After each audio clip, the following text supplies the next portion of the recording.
a lot of conversation and talk about the law of attraction is that we in this group specifically, I can guarantee you that we are not just speaking,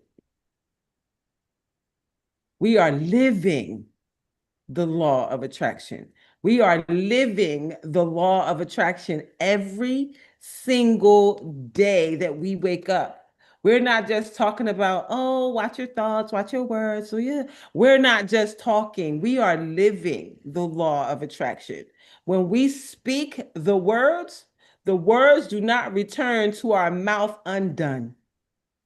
That is why it is so important to watch your thoughts because thoughts are things in just this week and everything with the house. There's a particular security company that I wanted to go with, but I knew that particular company, I still owed them for the equipment.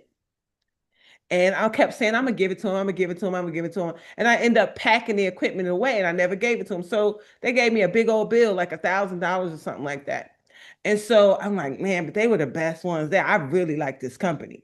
And I thought it in my head, but I never said it out loud. Like, I really want that company. Right. And I said, but I'll settle for this other one. Do you know the concierge people when they called me, they said, yeah, we work with this particular company. And I'm like, do you now? And so she was like, yeah, we can set that up for you. And I'm like, in my mind, I started to say, no, but you can't do that because and then God said, be quiet. God said, shut your mouth. Nobody tell you to say nothing to nobody. Just let me do what I'm doing. And so I said, okay. So she took my information. They took everything: name, new address, social security number, the whole 9 yards, took everything, date of birth. It is no question that I am the same person that owed them that money. I'm the same one. I'm the same one. Hey Mo, hey Mo, hey Mo, we got a new house, Mo. And in 30 seconds, she put in the order for it and she said, great, we'll be there Monday. What time is good for you? We'll be there Monday. What time is good for you? Um, y'all, they coming? She said, yeah, we'll be there Monday. I said, okay. What's my times? What's my times? Okay, we'll be there Monday between 4 and 8. They coming. And guess what she said? My old bill was like $80 a month. This one is $60 a month. And when I move, I get to keep the equipment. Come on, God. If you're going to do something, just go ahead and do something. Just go ahead. Like, I never mentioned anything about anything. I never said it. I just thought it. So that is evidence that your thoughts are things. It's not just bad to say the words, it's awful, also bad to think the thoughts. Don't think those thoughts of lack. Don't think those thoughts of, well, that's how they treat me every time. Or that's how it turned out every time. Or it's not going to work out because that's how it go every time. Think it, and thinking it is enough. Thinking it is enough to derail all of your progress. Thinking it is enough to jack some shit up. Don't do it. Don't do it. So that is my cautionary tale for all of this work that's happening. I even thought for like 30 seconds that they wasn't going to give me the house. And I'm thinking to myself, why wouldn't they? I got the money, my credit is good. Like, why wouldn't they? So shut up, Darlaina, in your brain. And I need you to think that the answer is yes. God said that you can have the desires of your heart. Your wish is my command. Ask and it shall be given unto you, pressed down, shaken together, and rolling it over. And I'm telling you, not only did he say yes, but I end up with most of my money still in my pocket. And that's just another story for another day. Like, like literally from a $4,000 deposit to like an $800 one because my credit is good. Yo. And for those of you whose credit is a little questionable, so was mine. It started at a 400. I didn't even know that there was a such thing as a 400, but it's a 790 now. So understand that credit is a game. It's a game. It is a game to be played, and you just need to know somebody who knows how to play the game. And I just happen to be one of them.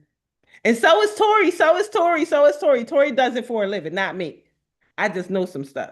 So let me read our stuff so I can turn everything over. I pulled our cards, and it just says, I take a deep breath and allow myself to relax. My whole body calms down. It does not matter what other people say or do. What matters is how I choose to react and what I choose to believe about myself. This is so pivotal right now. There's so much change happening all around us. People are saying things and doing things that may just make you question who you might be. Understand who you are and whose you are. You don't even belong to you. So don't let people talk about you in ways that they have no idea the calling on your life. The second card says, my thoughts are my thoughts are creative. My thoughts created so much. My thoughts created this whole experience that I am now in. I say out loud to every negative thought that comes to my mind, no person, place, or thing has any power over me, for I am the only thinker in my mind. I create my own reality and everyone in it.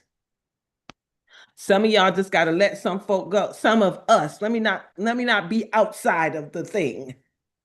Some of us have to let those non-believers in you go. As you heal your unbelief, as you heal your faithfulness, those people who are not faithful and do not believe cannot be in your circle. They got to go. So let's do our 5 minutes of gratitude really quickly. It starts with the words, when life is sweet, say thank you and celebrate. And then when life is bitter, say thank you and grow. So either we going to celebrate or we going to grow. One of the two, and they are both positive things that will happen.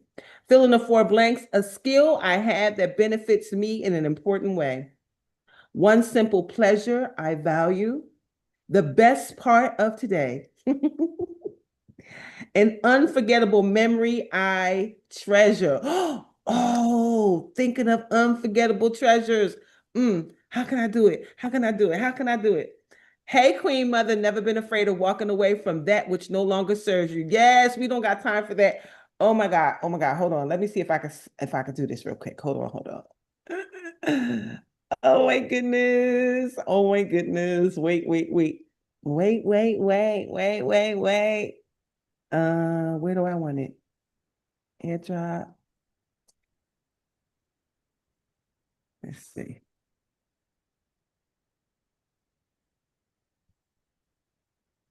Where'd it go? Where'd it go? Go, go, go. Okay, here it is.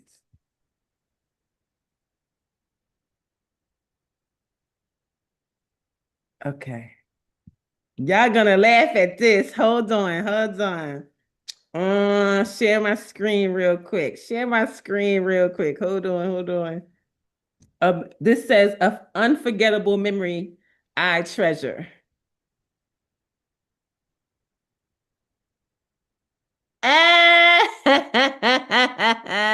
Can you see it? Y'all see it? That was circa 2017. Mohawk was low back then. And I had just picked her up from the airport, and she just told me that my book had hit bestseller. You That's see, quite the memory. I love that memory. That was You, quite the day. I love that. I yes, absolutely love that day. you that when we went to the Continental restaurant in Philadelphia and you introduced me to Ngozi. Yes. Whose birthday was yesterday? Her birthday was yesterday. Mhm. Oh, Queen Mother, you can't see it because you're not on Zoom. So, Zoom has its benefits for sure. But this is definitely, it literally came up in my memories this morning.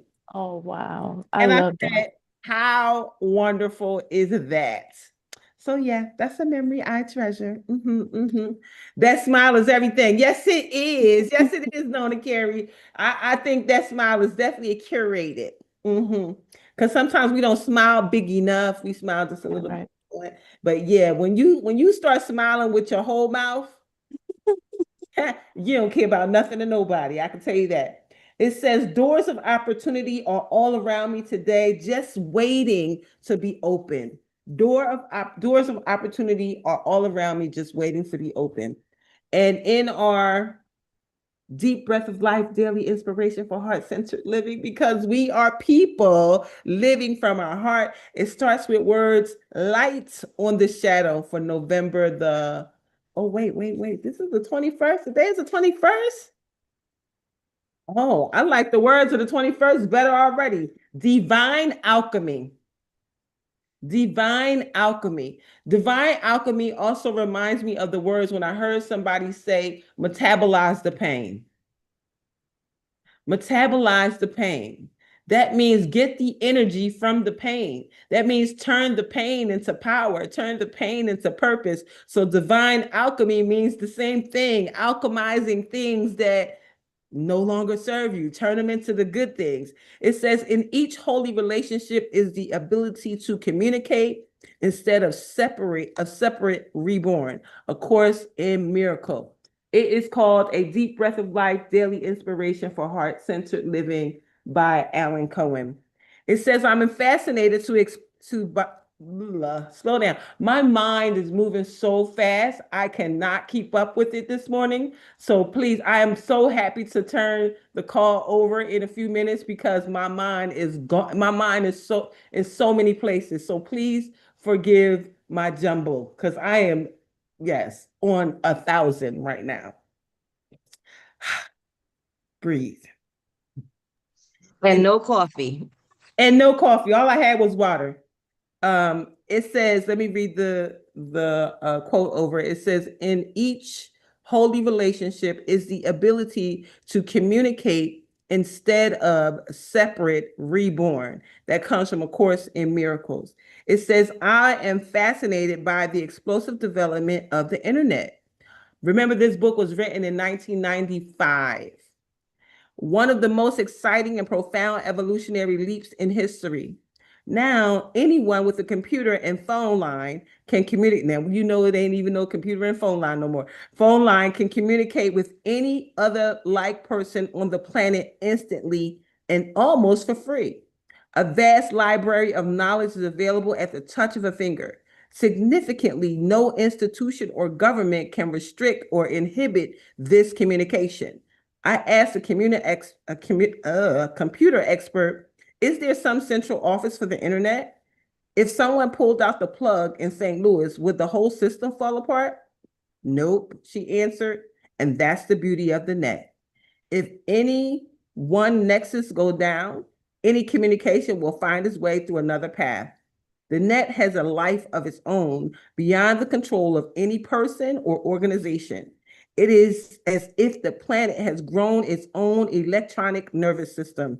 The internet was originally designed by the military. The Department of Defense wanted a communication system that would be impervious to destruction by a nuclear attack in one central headquarters. So they developed a system that is now bringing billions of people closer together through unlimited communication.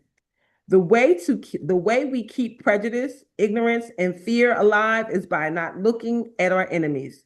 The moment we are being, the moment we bring, the moment we're, why that don't even sound right. The moment we're being to communicate, the moment we being to communicate, that don't sound right. I don't know. Let me just read the whole thing. The uh the moment we being to communicate, we realize that our interests are joined. Somebody made a typo in this book. They didn't have Dr. Tawana reading it first. That's why this is there. Probably mean begin. Yeah, because that sounds right. The moment we begin, because it says being, the moment we begin to communicate, we realize that our interests are joined. The more we see and know about one another around the planet, the closer we are to wisdom and peace. The Holy Spirit can use anything for healing. An elaborate defense system can be transformed into a sophisticated healing tool. This is divine alchemy, taking the lead of life and turning it into gold. Nothing is beyond God's ability to use for healing. Take the lead of my life and turn it into gold. Take my pain and turn it into strength. Let my tears become a cleansing stream. Replace my fear with faith. Let me find your hand everywhere. Heaven comes alive with the master's touch. There it is. There it is. I think I said enough. I think some words were said that will blessings on your day. Yes, blessings on your day as well, Queen Mother. Listen, all I'm gonna do right now is turn on the record button. That's what I'm gonna, and then I'm going to flip this host thing over, and I'm gonna get out the way because today, just like these few Fridays that we've had, we have the pleasure of having Dr. Tawana Ross in the building, who is the one and only, not the two, but the one and only LinkedIn professor that is going to turn us from hunting to being hunted. We don't want to be chasing anything. We want to be chased. So that is who Dr. Tawana will get us to be as she continues to teach this $11 million club, the LinkedIn Mastery, in our mastermind group that we have created here in this space. This is week 5, and I turn it over to you, Dr. Tawana. And I thank you, and I congratulate you a gazillion times. I'm so excited for you.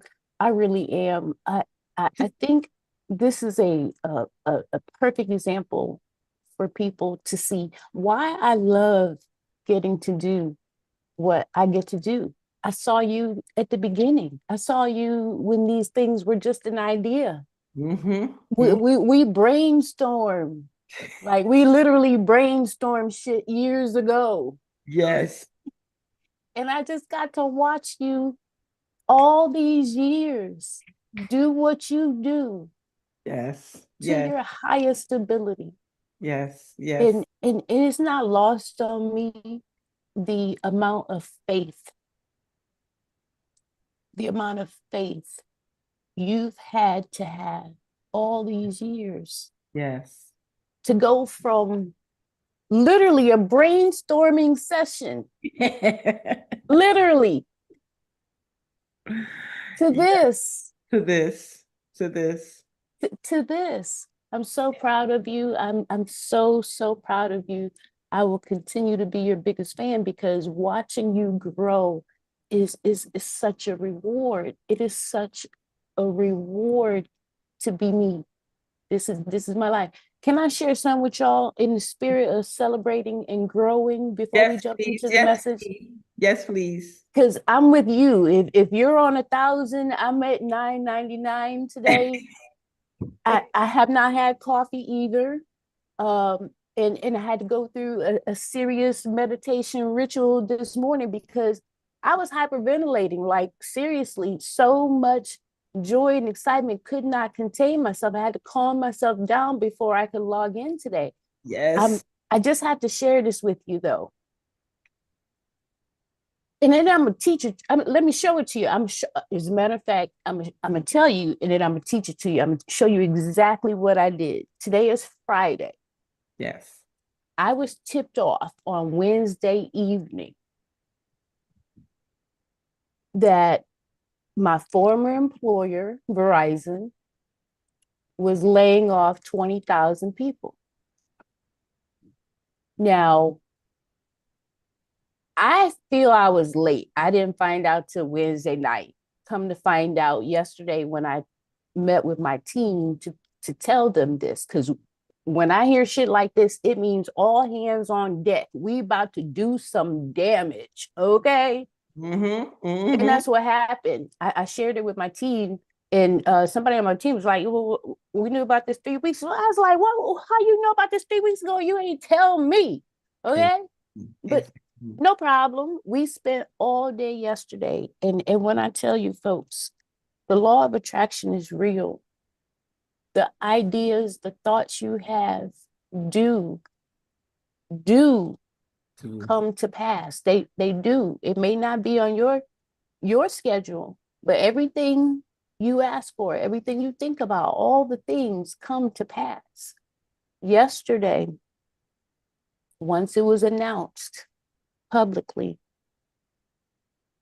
my team and I spent all day having conversations with people who were either let go from Verizon yesterday or managers of those people directly tied to those people.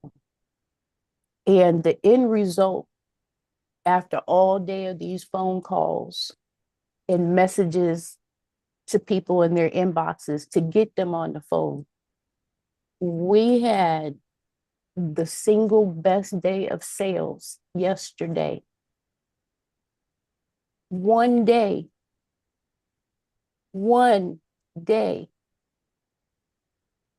Now, as of November 21st, I'm only $21,000 away from my goal this year. Now, maybe that doesn't seem like a lot, 21 grand, it really isn't. But when I take into consideration that I only worked 4 months this year,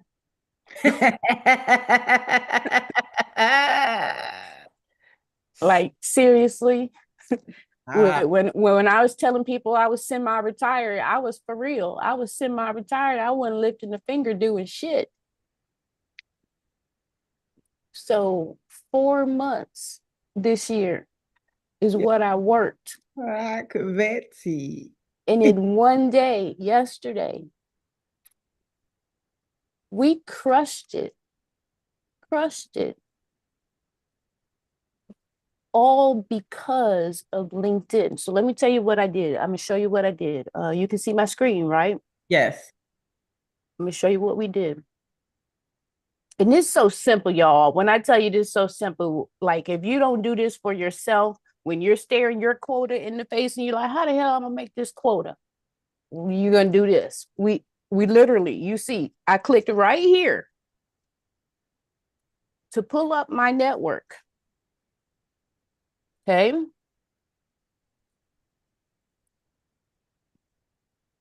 What happened there? Something didn't work. Search for people. Here we go. This is it. Right here. First degree. That means people in my network. Okay. So I pulled up all these people in my network who work for Verizon. Now, there were 3 things in particular that I did. So this is what I want you to get in the habit of doing if you're in search, if you're prospecting, if you're doing something like this. I literally just opened everybody's profile. So I went straight down the list, especially if I saw a title for somebody that told me this person has a P card, a purchasing card, a corporate American Express card. And this person who has a corporate Amex card does not need permission to use it at this level. Okay.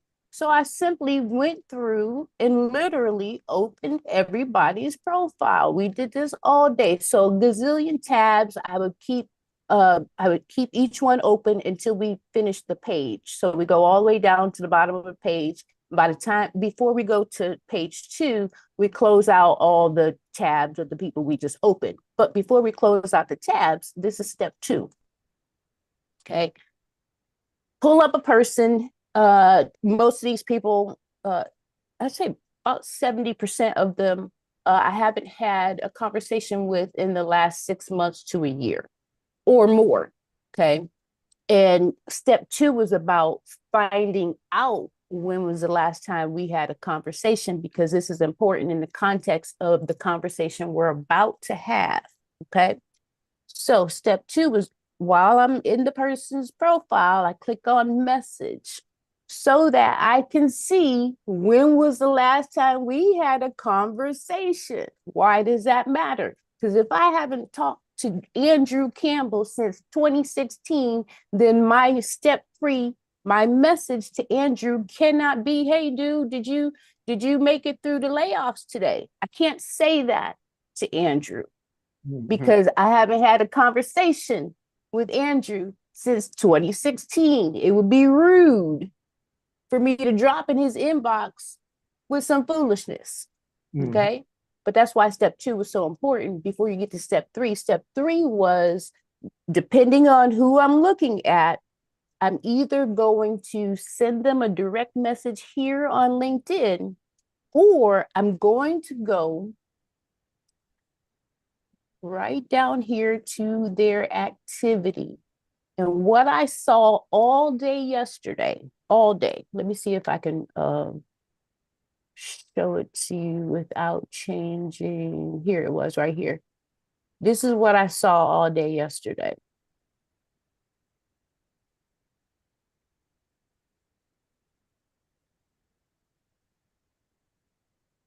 My time at Verizon is up. I was impacted. I'm out. I need a job. Hey, if you got off, call me, because I got off too. Worst company in America.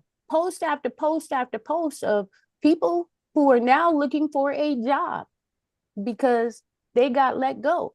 So step three for me was, if a direct message is not appropriate, then what I would do is drop in the comment section for this person who I'm directly connected to, but haven't had a conversation with since 2016.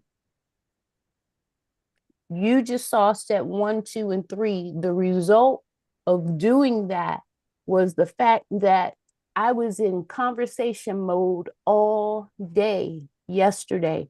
And in each conversation, all I did was show up with empathy. That was it. I didn't attempt to sell anybody anything. I simply had conversations showing empathy, which allowed people to be vulnerable and open up to me about their fears, about what just happened. At the same time, them recognizing that they watched me leave that environment. They watched me. They saw me. I was their trainer in that environment. I was the person they saw on day one who got them ready to go out and sell to the Googles of the world. That was my role. So they saw me leave that environment, and they watched me for the last 11 years build what I'm doing. So somewhere in each one of these conversations, when they're showing vulnerability and talking about their fears, and I'm showing empathy, the conversation would turn to, how can you help me? I'll do anything to get on your calendar. What will it cost me? How much do I need to invest? What can you share with me? I watched you do this. How do I do it? People lined up, whether it was a $500 transaction, $5,000 transaction, $15,000 transaction, whatever it was, they lined up yesterday because they saw on LinkedIn over time that leaving Verizon is not the end of the world. And if you simply understand the power and the value behind your personal brand, you too can go from being the hunted to being the hunter to being the hunted, rather. You too can do that. Okay, so I'm grateful to even be able to share that with you, uh, because it really was tough to watch these folks in the situation that they were in because of how much time I spent there and how connected I became with people. It was tough, but the day ended with such a reward that I can make an impact from my couch, okay? Mhm. From my mofo couch, okay? Yes, thank you for sharing that. So that brings us to this week's lesson. And I love this lesson for you because this is going to force some of you to get very, very clear. This is going to force you to get extremely clear on what it is you do and what it is you want to be hunted for. Okay. Yeah. All right, let's get it cracking. Week, ah, can you believe it? You're almost halfway through. If you haven't done it already this morning, please go ahead in your notebook and jot down what your goal is for this week using LinkedIn. Also, take a moment to look back at last week's goal. Matter of fact, take a look back at all your goals. Have you actually been reaching your goals? I trust that you have. And if you haven't, please do not beat up on yourself. We all have to start somewhere. So if you have not had an opportunity to meet the goals that you have set yet, it is all right. Divine timing is real. You just have to start. Okay. So this week, I have a question. Let me see. Question on LinkedIn goal. Yes, Miss Noreen. Hey, thank you always. Um, my question is, I've been focusing on the homework mainly for LinkedIn. So what really should I be focusing on in for my goal? Like, could you give examples for that? Great question. The homework, yes, is a possible goal. Like if you don't know what to shoot for, then yeah, the homework can be a goal for you. Some of you, though, have already done the homework in some way, shape, or form.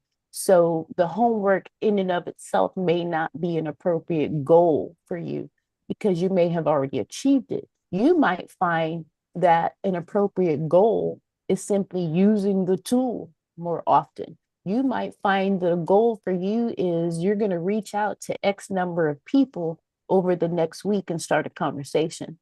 You might say, you know what, my goal is to go back and revisit my headline because I know it worked when I wrote it at the time, but right now something's a little off. So let me go back and do that. You might find that your goal is to simply download the app on your phone because you've been saying you're going to do it forever, but your phone was out of storage and you had to wait. So now you got a new phone and you still need to put the app on your phone. Okay. Your goal is specific to you and where you are versus where you want to be. Okay. The reason, though, that it's so important for us to set these goals each week is because on a regular basis, I mean, a regular basis, someone tells me how they want to solve all their LinkedIn problems like now. Right? They want to overhaul their LinkedIn life right now. They want to be LinkedIn savvy by tomorrow. Okay. And I firmly believe that when it comes to us achieving our goals, one of the things that stops us the most, other than ourselves, right? Because I mean, let's be accountable here. What stops us from hitting our goals is typically ourselves, right? In addition to that, though, when you set goals that are not realistic, okay, I see that as a failure expectation management. Like you are not managing your expectations effectively if you think that you can do something in 24 hours that takes people months to do.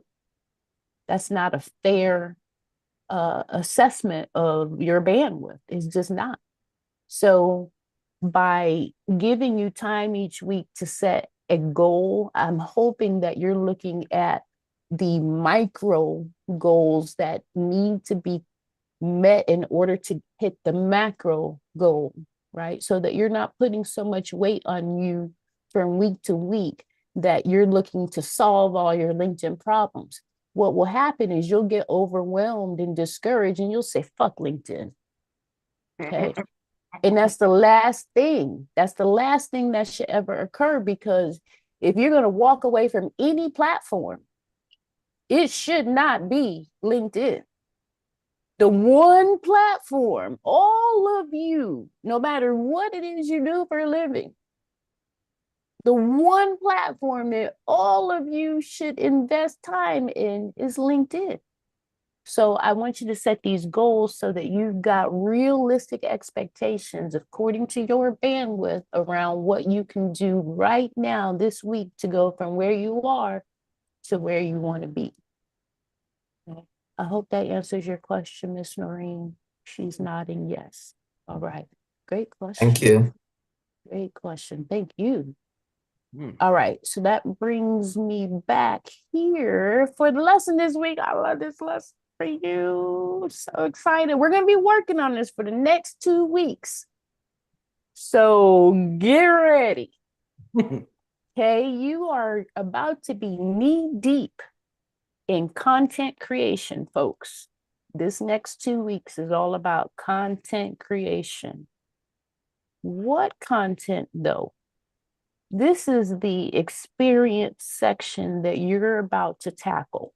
For some of you, that may not be as much content to create as other people, but regardless, all of you are about to do the same thing with this section. And if you do this effectively, you will not only position yourself from going from the hunter to the hunted, but you will actually have a conversation with the algorithm on top of the people that you want to talk to. And overall, your profile comes to life in this section. Okay.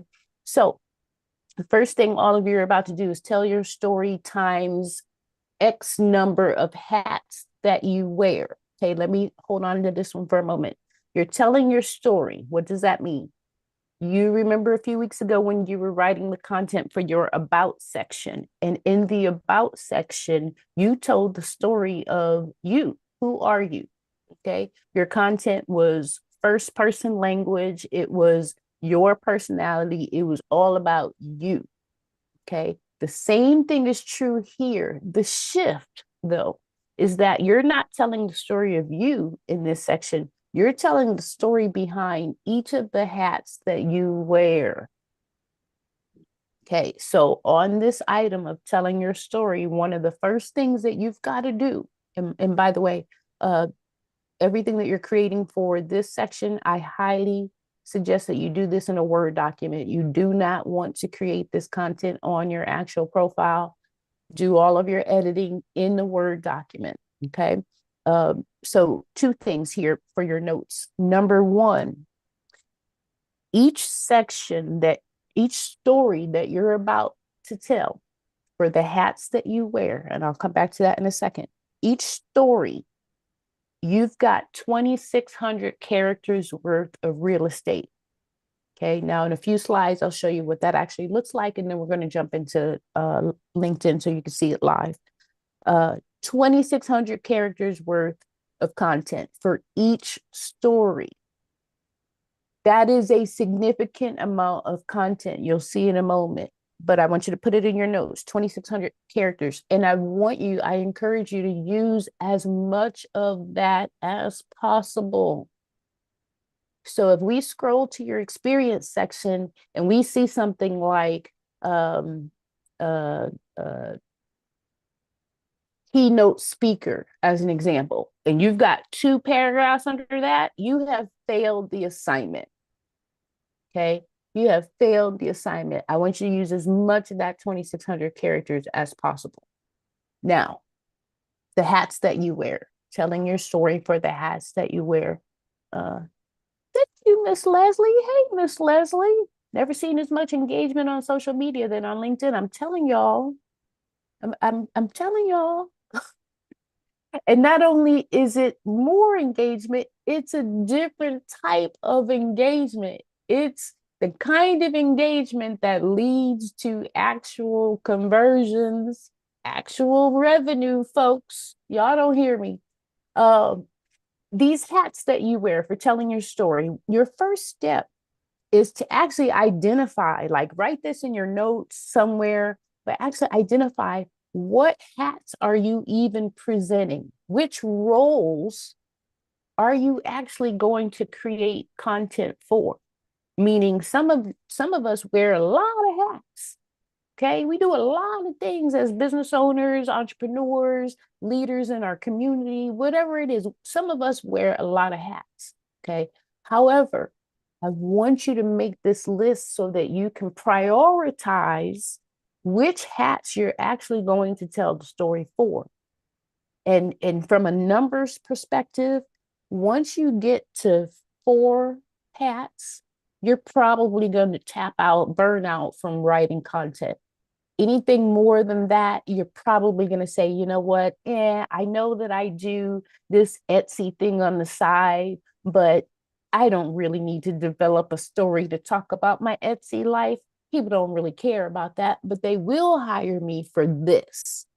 Okay, so I want you to make a list of what you're even asserting and putting on your profile, because some of the hats you wear may not be worth you developing the story to tell.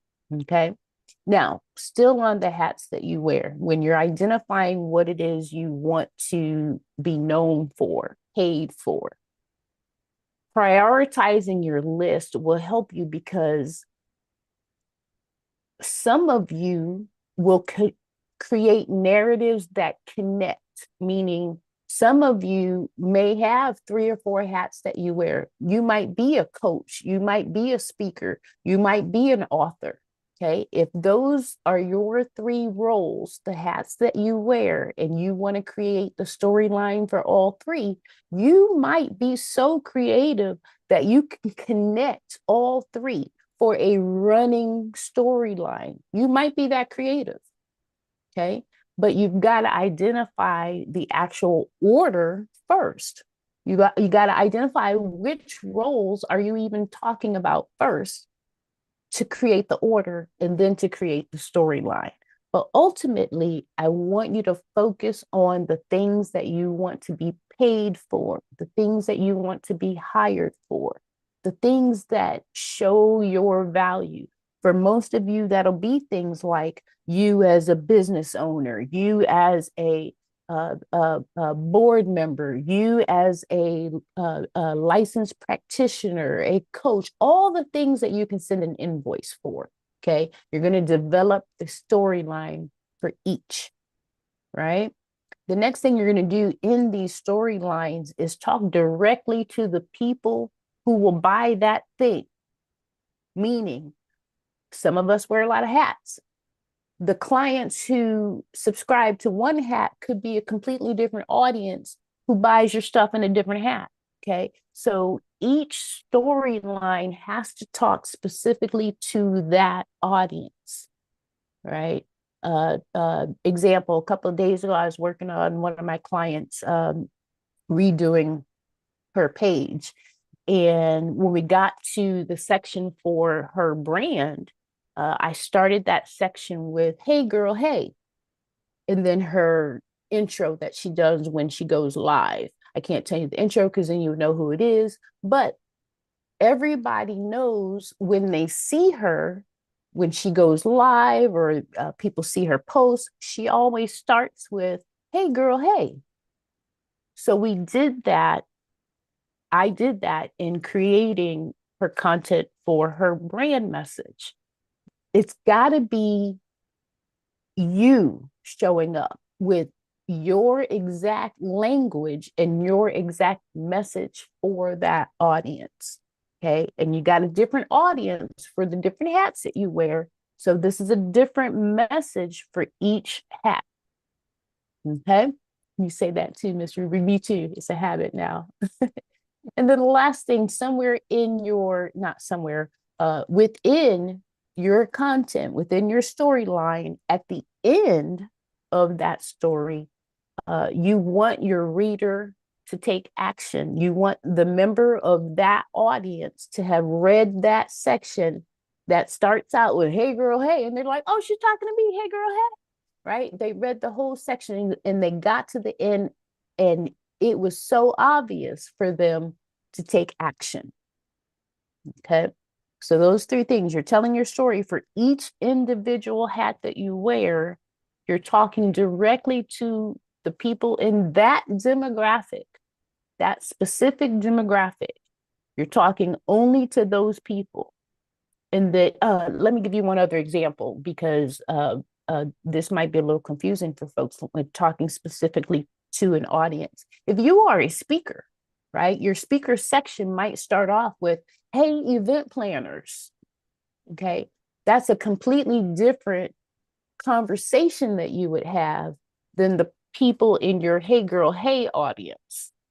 Okay. But you're going to be very specific talking to that audience in order to make them take action. Right. Now, some other things I encourage you to include, uh, uh, the more of these that you include, the more effective these sections will be. We talked a few weeks ago, very first week, about your personal brand and what that's all about. So you need this content to be oozing with your value, your superpower, your differentiation that you identified several weeks ago. Okay. You use that same construct to create your about section. So you got to bring it back here as well. Your values, your superpowers, what makes you different and unique has to be woven into all of this messaging. Okay. Now here's one that I want you to put an asterisk by this one in your notes, because when you go to create this content, I beg you, in sales, we call it PSB. Okay, PSB stands for problem, solution, benefit. It is they are the components of a value proposition that a salesperson would use in order to get someone to buy. Meaning, if you don't clearly describe the problem and clearly describe the solution to the problem, and you don't clearly describe what the benefit is, you have no sale, you have no traction, you have no connection, you have nothing. Okay.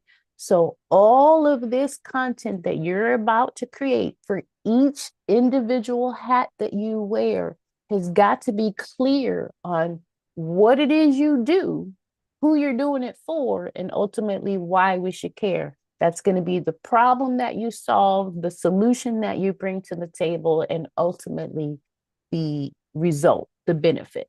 Okay.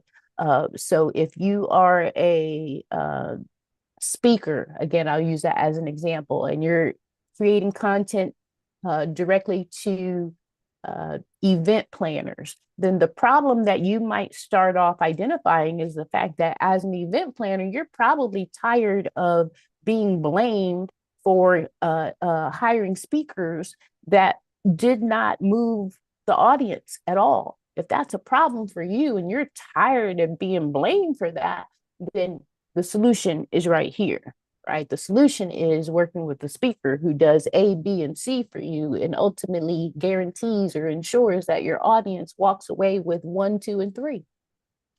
Okay, problem, solution, benefit. You've got to clearly identify that for each individual hat. We talked about the specific language. That's got to be you, though, your language. So this is not the filtered version of you. This is the specific language that we would catch from you if we saw you on stage somewhere, if we caught you live streaming, etc. It's got to be specific language that you would use for that audience.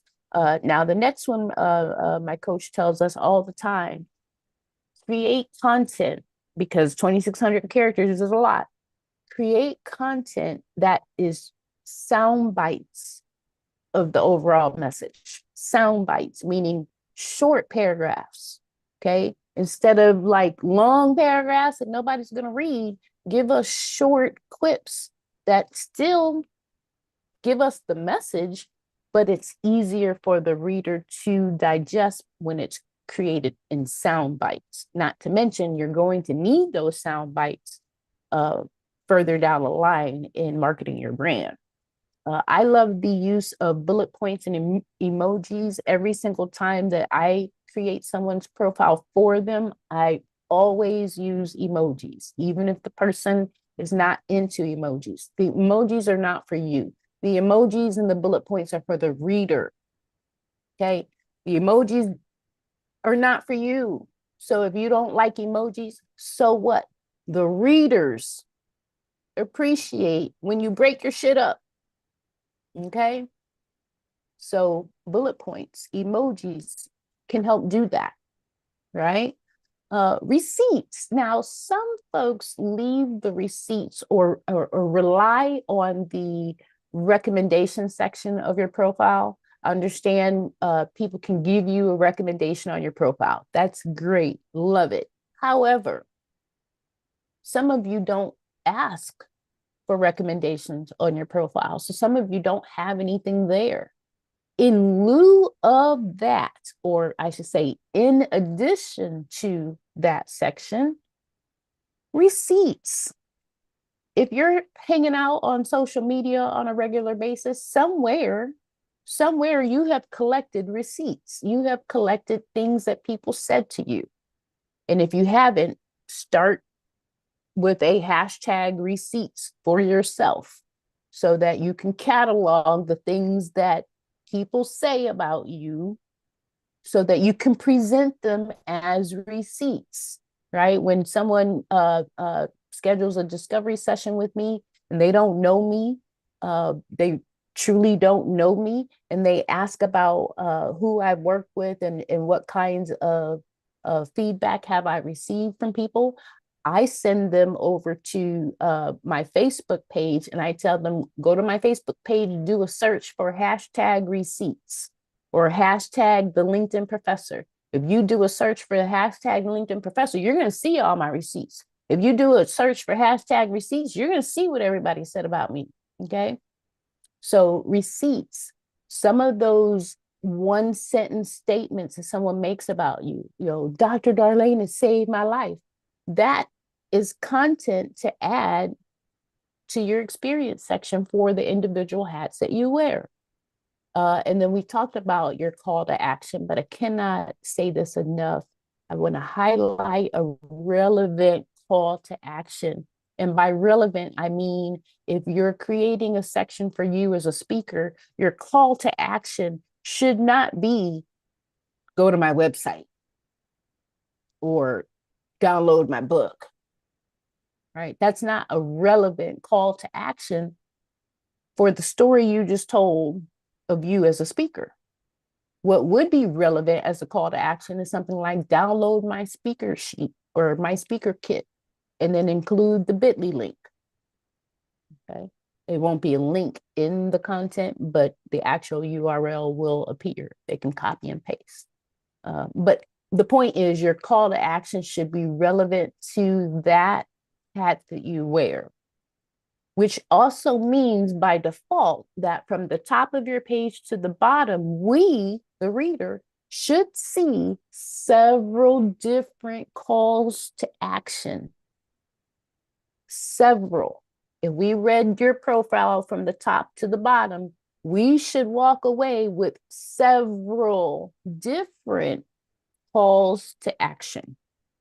Okay, and the last thing I don't want you to forget, because this is what gives your profile life, the visual cues, the visual storytelling, your media, your pictures, your videos, your downloads, anything that someone can click and see more can be added as media and assets. So I do encourage you to get very clear about which hats that you wear that you want to tell the story to, get very clear on what problems you're solving, how you're solving those problems, and what the end result is, and then sprinkling in ways to make this easier for the reader to actually digest and for the reader to walk away with the full scope of why you are the best person in that space to do what you do, so much so that they're going to follow whatever your call to action was. Okay. Now, I'm going to take you into live LinkedIn, so please don't try to squint and read this, but what I want you to see, just see this. This is what it ends up looking like. Okay. I'm not quite sure who I pulled as an example. Oh yeah, Superwoman. Okay, yes, I see. Let me point out a couple of things here. This is what sound bites look like. Okay, there are no long paragraphs here, so someone can actually read this effortlessly. It's not a novel read. You'll notice that there are emojis. Why? Because she wanted bullet points, literally asking the question why, right? Can you zoom in a little? Actually, I'm going to go over here and pull it up for us. Thank Who did you. I just say that was? I think it was Dr. Radia. Let's see.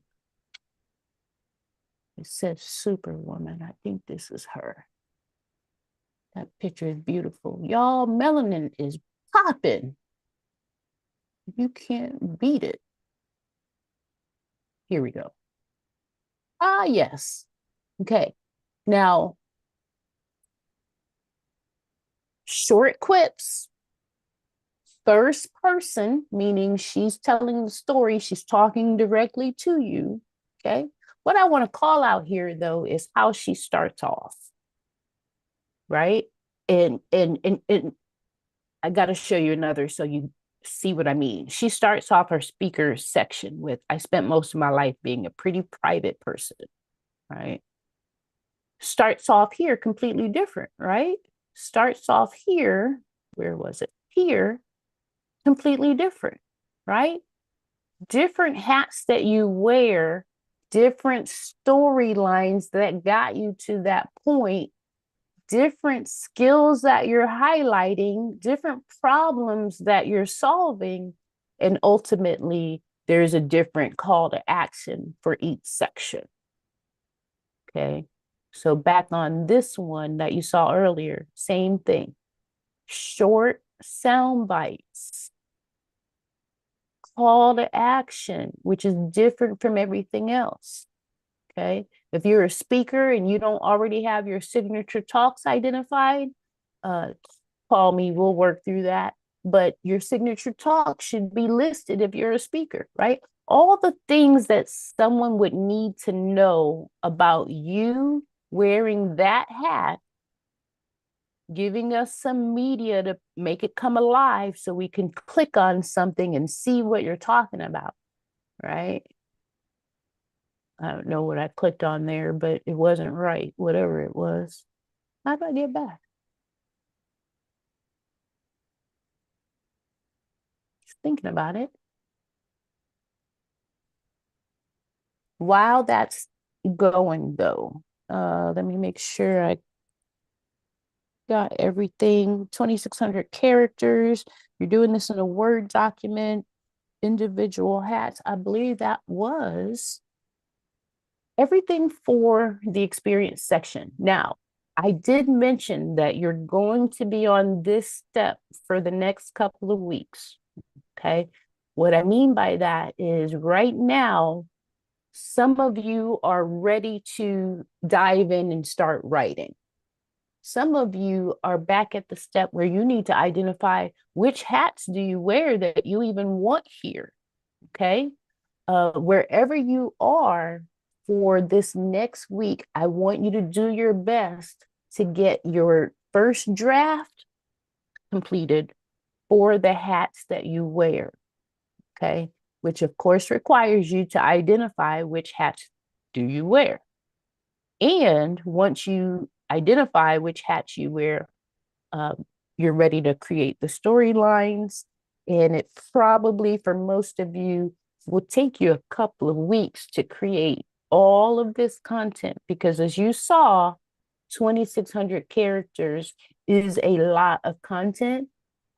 So this may not be something that you sit down this evening over a glass of wine and just knock it out, right? If you can do that, go for it. But if you're not in that space where this comes easily to you, that's all right. That's what the next week is for, so that you have an opportunity to work on your first draft of all of these storylines. And then next week will be your opportunity to wrap up anything having to do with your experience section, because we'll be moving on after this section. So with your homework here, which is your first draft, I really want all of you to do yourself a favor here and look at content you may have already created, meaning don't start from scratch if you don't have to. Some of you have assets already. Some of you already have storylines in places like your website, your speaker kits, and etc. If you already have some of this content created, use some of that to your advantage here so that you don't have to start from scratch. And I'm saying that to those of you that wear several hats. I'm telling you, by the time you create 3 or 4 of these storylines, you're going to be like, man, I'm done. That's enough. Okay. It's a lot. And I'm saying this as somebody who does this, like I do this for people. And I'm telling you, it's a lot. So pace yourself, give yourself this week to start, but just know that you'll have next week as well to wrap up your content creation. And this is the last section where you're actually creating content. So there's no more writing after this section. Everything else is strategy and pointing and clicking, not actually creating. I take that back. For some of you will still need to create content for your business page, but that will come at the end, and that only applies to you if you are creating an actual business page. Okay. So with that, I know I just threw a whole lot at you, and I'm asking a lot of you this week in creating content. What questions can I answer? What kinds of aha moments do you want to share? And anyone wanting coaching, come off mute and we can talk it out. But now is your turn. Miss Leslie, hey. Hey, how you doing? How you doing? So in the experience section, I failed because I didn't use all of those characters, but I was literally just trying to get all of the experience in. Yeah. From my heading, from our top heading. The question that I had was, when you go into the experience and it asks you to edit it, down at the bottom it says skills and then it says media. We don't need to put skills under our experiences, correct? This is a great question. I encourage you to put skills under each section of your experience. Here's why. Remember last week, everybody, we did the skills section. You all created a list of 50 skills that you're going to plug into your profile. That section is different. Okay. That section is like your overall skills. The bucket of skills that you bring to the table is in the skills section. What Miss Leslie's talking about, everybody, and let me pull this up so you can actually see. I'm not sharing my screen anymore, right? Let me pull it back up. And I'll show you what she's talking about here.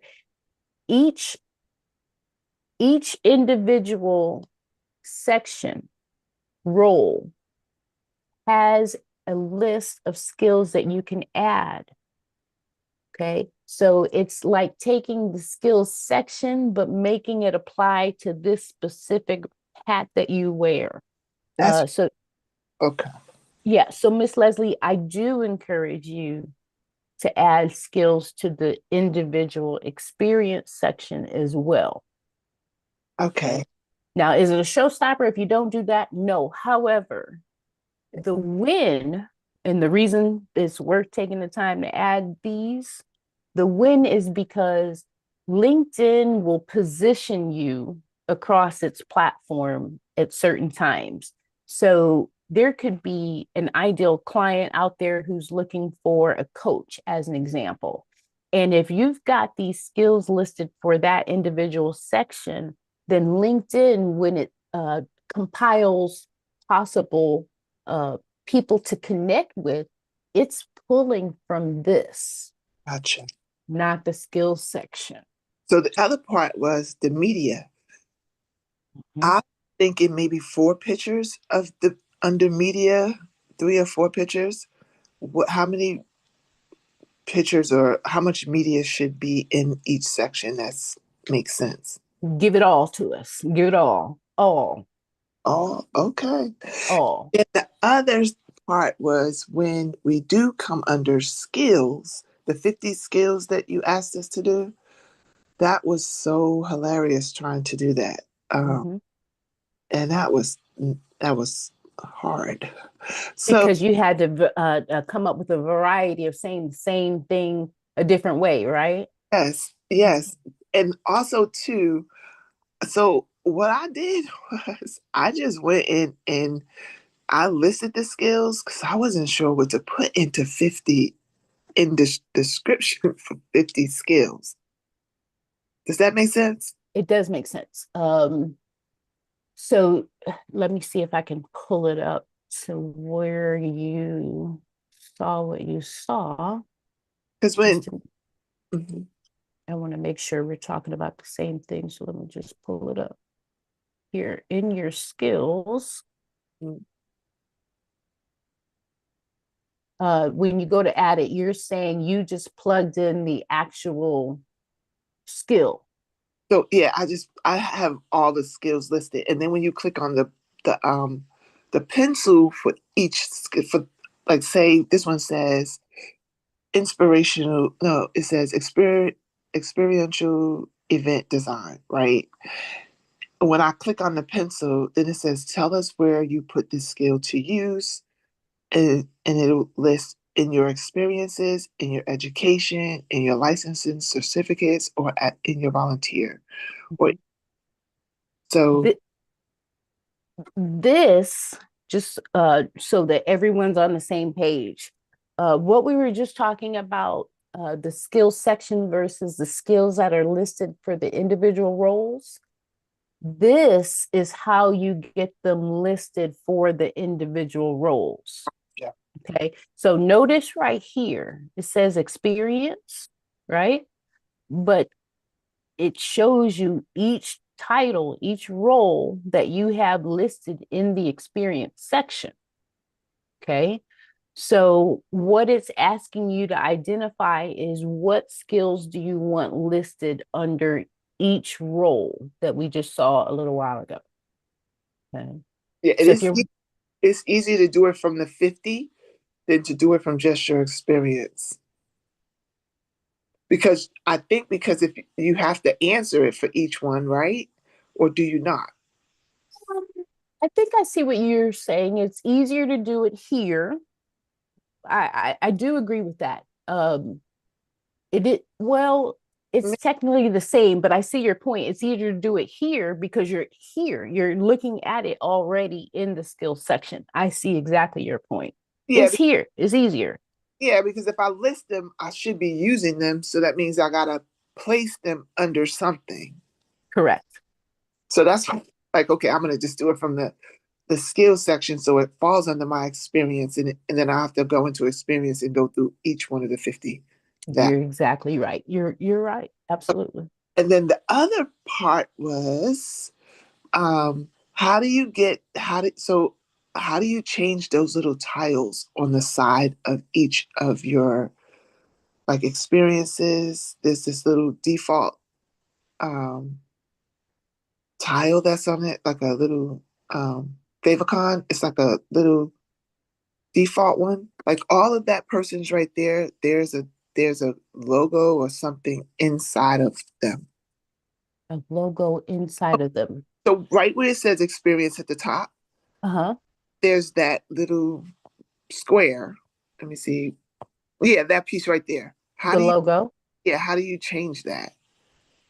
How do you change your logo? Well, this is a simple question with a simple answer.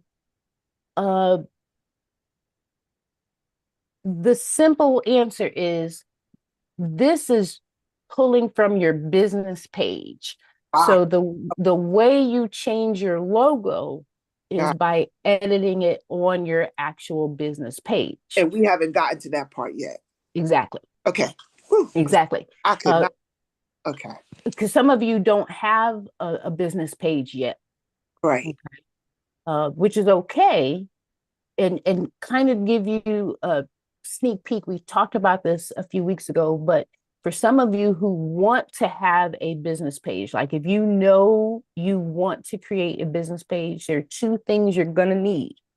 And we'll get to the business page at the end. But two things that are required. One is the actual logo for your business, and the other is an actual business email address. So if you already know that, yes, you want to create your business page on LinkedIn, those are the two things you're going to need to have ready before we get to that section, which is going to be at the end, because not everybody needs or has a business page. But the short answer to your question, how do you change this, is on your actual business page, there's a place where you add your logo. Okay. Yes. Okay. Great questions, Miss Leslie. Thank you. Thank you, Kylie. I see Miss Noreen's hand up as well. Me again. So my aha moment is listing the speaking experience. I didn't know to do that. So that's the aha moment. And then now adding the more skills to it, to the experience itself. So that's the aha moment. Miss Noreen, does yours say speaker or does it say keynote speaker?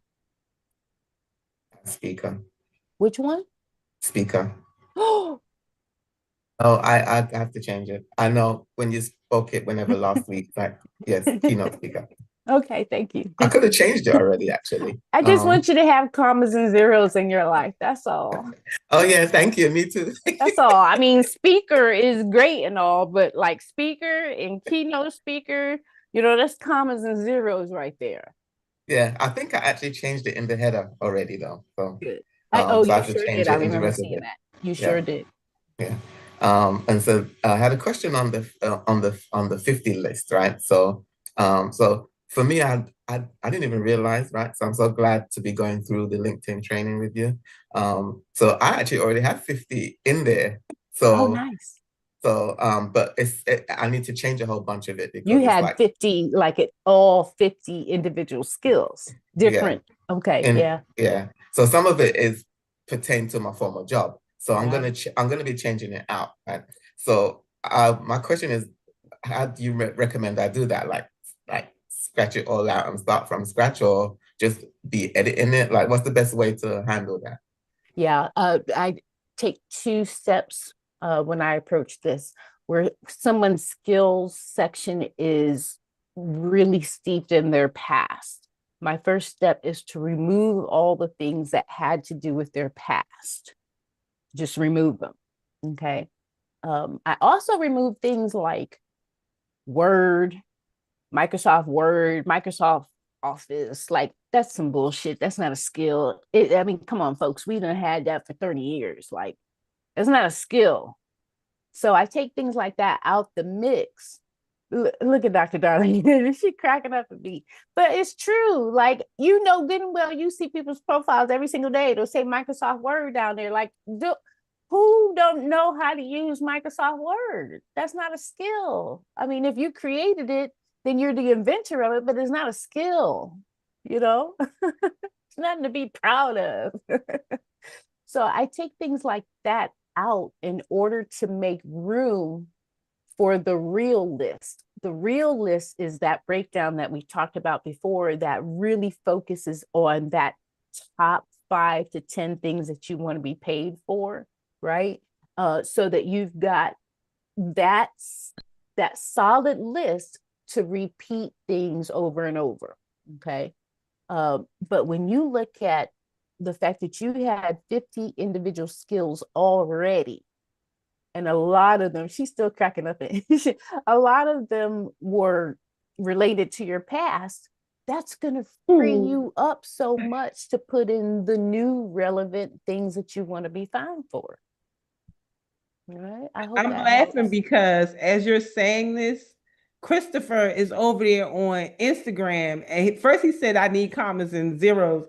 Then he gonna say, I'm proud of my MS Word. Don't play with me. Hey, Christopher. Hey, Christopher. Listen, I understand, that it's a thing, but it's not a thing anymore like that. Like, Yeah. how long has Microsoft been around? Like, look, maybe I'm biased because I haven't used Microsoft products in like 10 or 15 years, but it's not something to brag about anymore. Right, right.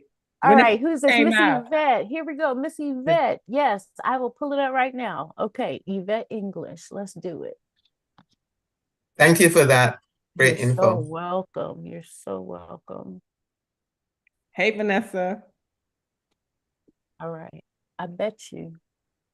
Hey, I want you all to see what just happened. Okay, because this is real life. This is real time. Somebody's typing in your name. I haven't hit enter yet. All I did was type her name. Notice LinkedIn will show you possibilities. Okay. We can't see it yet. You can't see I'm not sharing my screen. My bad. Sharing screen. I sure did stop sharing. Here we go. Give it to me. She said, give it to me straight. Here we go. So all I did so far is just type the name. I haven't hit enter. I'm just typing her name. And the reason I stopped is because you see LinkedIn will show you possible people, right? Even when you see who you're looking for, I personally don't like to click here. I personally like to hit enter so I can see all the results. But my point in stopping right here is I want you to see your headline in action, okay? In real time, your headline. Look, this is the standard default headline, okay? Which is just your job title. This is what regular people have, okay? And this is all we see. All right. This one, it's truncated, but this one is pulling me in because this one has something to say right off the bat, right? So I want you to keep that in mind with your headlines. This one, she's making a statement here, okay? But let's find the real Miss Yvette. All right.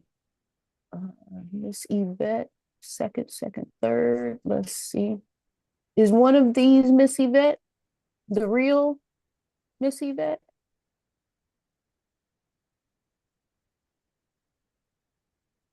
Somebody tell me when you see the real. It had to have been one of the ones at the top.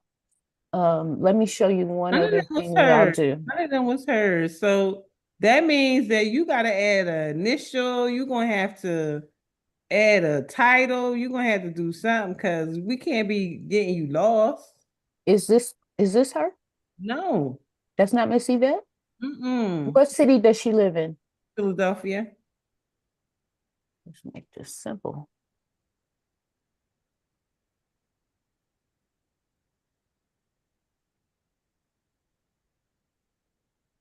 That's her.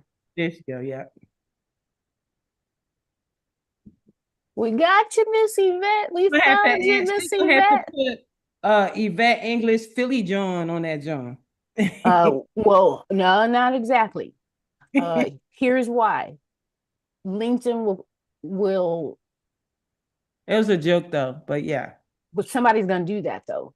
Oh, And yeah, and LinkedIn will suppress your account before they close your account. Okay. Ah. Because it's written in their terms and conditions that your name has to be just your name. Even when people add initials in the back, you get away with that. You can get away with initials behind your name, but adding other content to your name is a red flag for them. Okay. Sometimes you can get away with it though. So what I do agree with though for Miss Yvette English, because there are multiples, is maybe a middle initial here can help. Other than that, I wouldn't worry about it too much because there weren't a ton of them. There were only a few. You notice when I put her name in quotes, it only returned a few. So it's not an overwhelming problem per se. Certainly a middle initial can help. Miss Leslie has a question, and then we're going to check out Miss Yvette. I do have a quick question. In the when Miss Yvette was talking about deleting skills, and you were saying the old Microsoft stuff, what happens when you have skills that were there from before, and they have what is it? What was it? Endorsements on them? Yep. Mm-hmm. Do you go, even though they're old and crazy looking, do you still just delete those? I do personally. When I see a client who's a little got some trepidation about deleting skills that were highly endorsed, there's a reason behind that. And usually it's a skill that they feel is one that is it makes them different and unique. So it's not something like Word. You know, they're not going to hold on to Word, Microsoft Word as a skill just because Good at typing in words. She can type so fast, and it's always edited so well. Like, I just love her MS Word skill set. Is that what the endorsement says? Like, who's that's essentially what an endorsement is for. But you see why someone's probably not going to care about holding on to their endorsements for Microsoft Word versus holding on to their endorsements for something like Lean Six Sigma, right? You worked your butt off to get Lean Six Sigma certified. So if you've got that skill, even though it's tied to a previous role, someone's probably going to want to hold on to that if it was highly endorsed. And I believe they should, because that's something that differentiates you. Okay, I like it. Thank you. Thank you for the question, Miss Leslie. All right, so we're checking out Miss Yvette here. And let me see. I don't know what I did with the comment, but I think she said she just wants us to look at it. Does somebody remember? Yeah, she said, oh, here it is. Yep. Okay, got it. So we're going to do an audit and give you some feedback. Yes. Miss Yvette. So I'm staying right here. Haven't scrolled yet. She don't got no middle name, she said. Oh, no problem then. So we could just keep it as Yvette English. You really don't have a lot of enough others to go out of your way here, I don't think. Yeah, Noreen said need to remove open to work. We got that last week. Great catch, Miss Noreen. The open to work label here is confusing because it's not in alignment with everything else we see. Like I literally had to pause here and think about why is that there? Okay. So without scrolling, I bet you the majority of my feedback is going to be right here, since this is what we see when we open the page. And right here is some valuable real estate, Miss Yvette. So I got a few things for you. I want you to dig for. I want you to dig in your favorite social media platform, whichever one you spend the most time using. I want you to go dig in that platform for visuals that you have already created that can be used to send a message right here. Okay, this real estate here. Now, there was a time where a lot of people changed their backgrounds and their profile pictures so it's just black. right? We had that time. I think it was after George Floyd. It was somewhere in the Black Lives Matter range, right? Where everybody turned stuff black. So maybe this was that, maybe. My thing is, if it doesn't say that, Trayvon Martin, thank you. If it doesn't say that, you're asking me to know that or guess that, right? So you're already asking me, the reader, to work. Like, I got to figure some shit out, work. Yeah, nobody.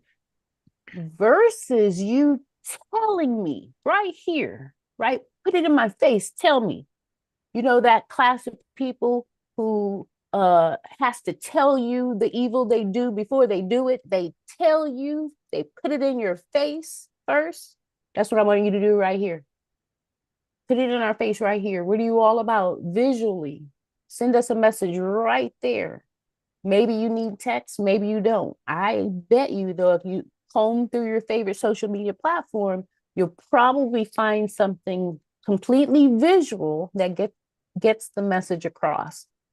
So that's number one. Number two is this right here, not the open to work label, the picture.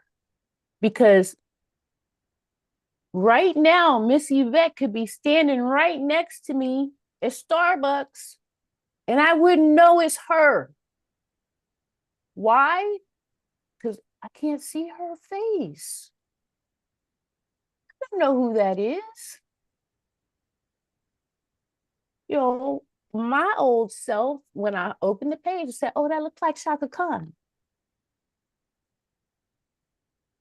Shaka Khan don't live in Philly. Shaka Khan here. She like up the road here. Okay, so this is another powerful way to pull us in, because I guarantee you, if you go to another social media platform, there's a picture of you somewhere. There's a picture of you somewhere where all we see is the glory of your smile. I know it exists somewhere. And that's what needs to be here, because this doesn't tell us what you want it to tell us. Okay, so right there, that's two things right there. And then the third thing is going to be right here, which is just from your homework of creating your headline, right? So you probably have that in the Word document, just needs to be copy and pasted over. That's great. But 1, 2, 3 things right here that will change the messaging to something completely different. Okay. And while I'm at it, give us a picture that makes us want to pay you. Okay, but not in this way, because this is a different message. Okay, I hope that makes sense. All right, so here we go. Homework assignment right here. So this is in your Word document as well, or will be, which is your about section. So it's taking this and elaborating on the story of who are you. Okay, now I'm going to take what you have right here.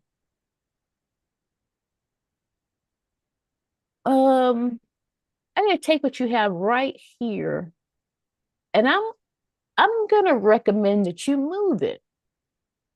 I recommend that you keep it, but I recommend that you move it.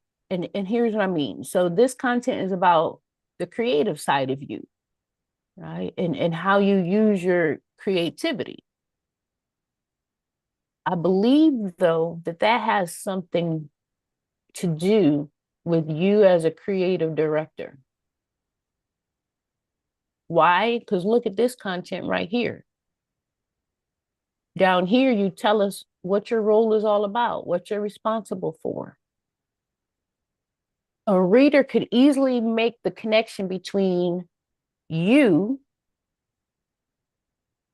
being a creative person, right? Someone who works across different spaces and brings things to life. This can easily be connected to why you're a kick-ass creative director.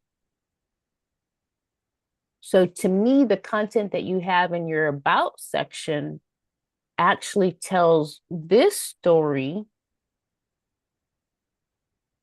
And that said, I would create messaging up here that focuses on you. Because here's one thing, I don't know if anybody caught this. Down here, this is her job at Moon, Arch, and Roses. Okay. So you can come up with the greatest storyline down here, but the reality is this is still you being at Moon, Arch, and Roses. So on any random day, what happened to the people yesterday at Verizon could happen to anybody. So the storyline that you're creating, that you created in your about system would go better down here because it has to do with your specific role, which our roles, the hats we wear, are not permanent. Okay, this is a temporary environment compared to this is who you are. I hope that makes sense. She says yes. Okay. And then let me do one other thing while we've got her page up, because I think this could be a great visual for everybody. Can I do this? I don't think I can.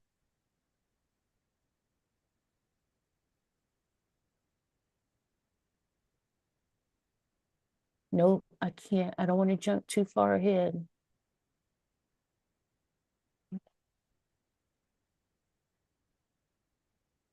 You see that? I gotta tell you, this is my sincere feedback.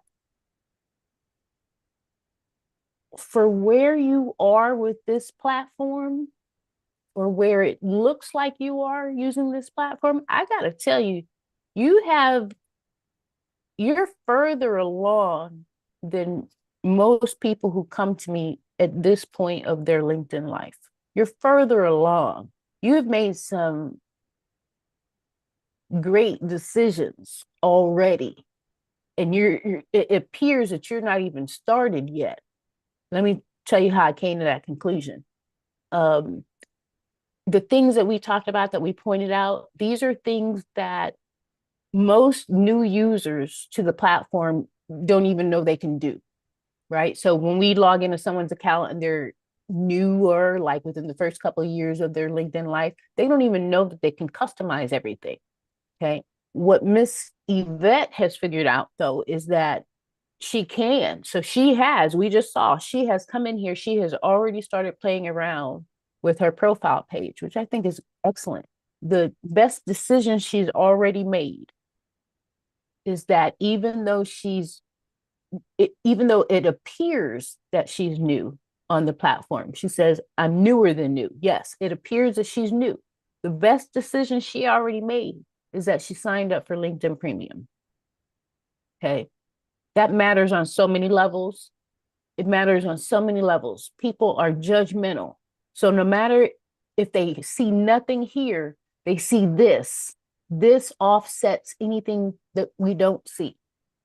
And I just have to call it out because it does look like you're new here, but even though you're new, you have made some powerful decisions already. Okay. The other way I can tell that you're new here is because connecting hasn't been a thing yet, which is fine. I don't want you to jump into that yet. You'll notice that when we finish with our profiles in a couple of weeks, we're going to spend the next section on strategizing two things in particular. One's going to be strategizing how you network, how you connect with people here. And then lastly, we'll strategize with your engagement, how you actually show up on the platform. Well, you'll notice when we get to connecting that there's an actual strategy around how to go from having 79 connections to having 501. Okay, that's strategy there. But for you, Miss Yvette, being brand new or newer to the platform, newer than new, I got to commend you because it looks like you've already jumped in head first, even though maybe, we don't know what we don't know, but you didn't let that stop you, is what I get from your page. You were like, let me go ahead and tackle this LinkedIn thing. I got to start somewhere. And you jumped in and you started. I encourage you over the next quarter, I'm going to call it. So Q1 26, I encourage you to look at how you want to engage with people, because you definitely want to increase the network size that you've got. And that would be the real feedback for you. Yes, we can overhaul your profile as you're doing in your homework, but your real win over the next quarter will come from you simply increasing the size of your network. All right. And we'll talk about how to do that once we finish up with our profiles here in a couple of weeks. Miss Yvette, nicely done considering that this is new. I'm impressed. I'm impressed. All right. Miss Noreen, quick question. Roles that I had at churches. Oh, interesting. I used to do a lot churches. You're welcome, Miss Yvette. Clarification here, Miss Noreen. Does your experience with churches in the past have anything to do with, what, I just answered my own question. The answer is yes. I recommend that this is not for everybody, it's just for Miss Noreen. I do recommend that you include your experience, because I got to see something in particular. I think I'm missing a piece right here. But I think the answer is still yes. I just want to make sure I can tie the two. Liberate women. Oh, absolutely. Yeah. Okay. Here's why.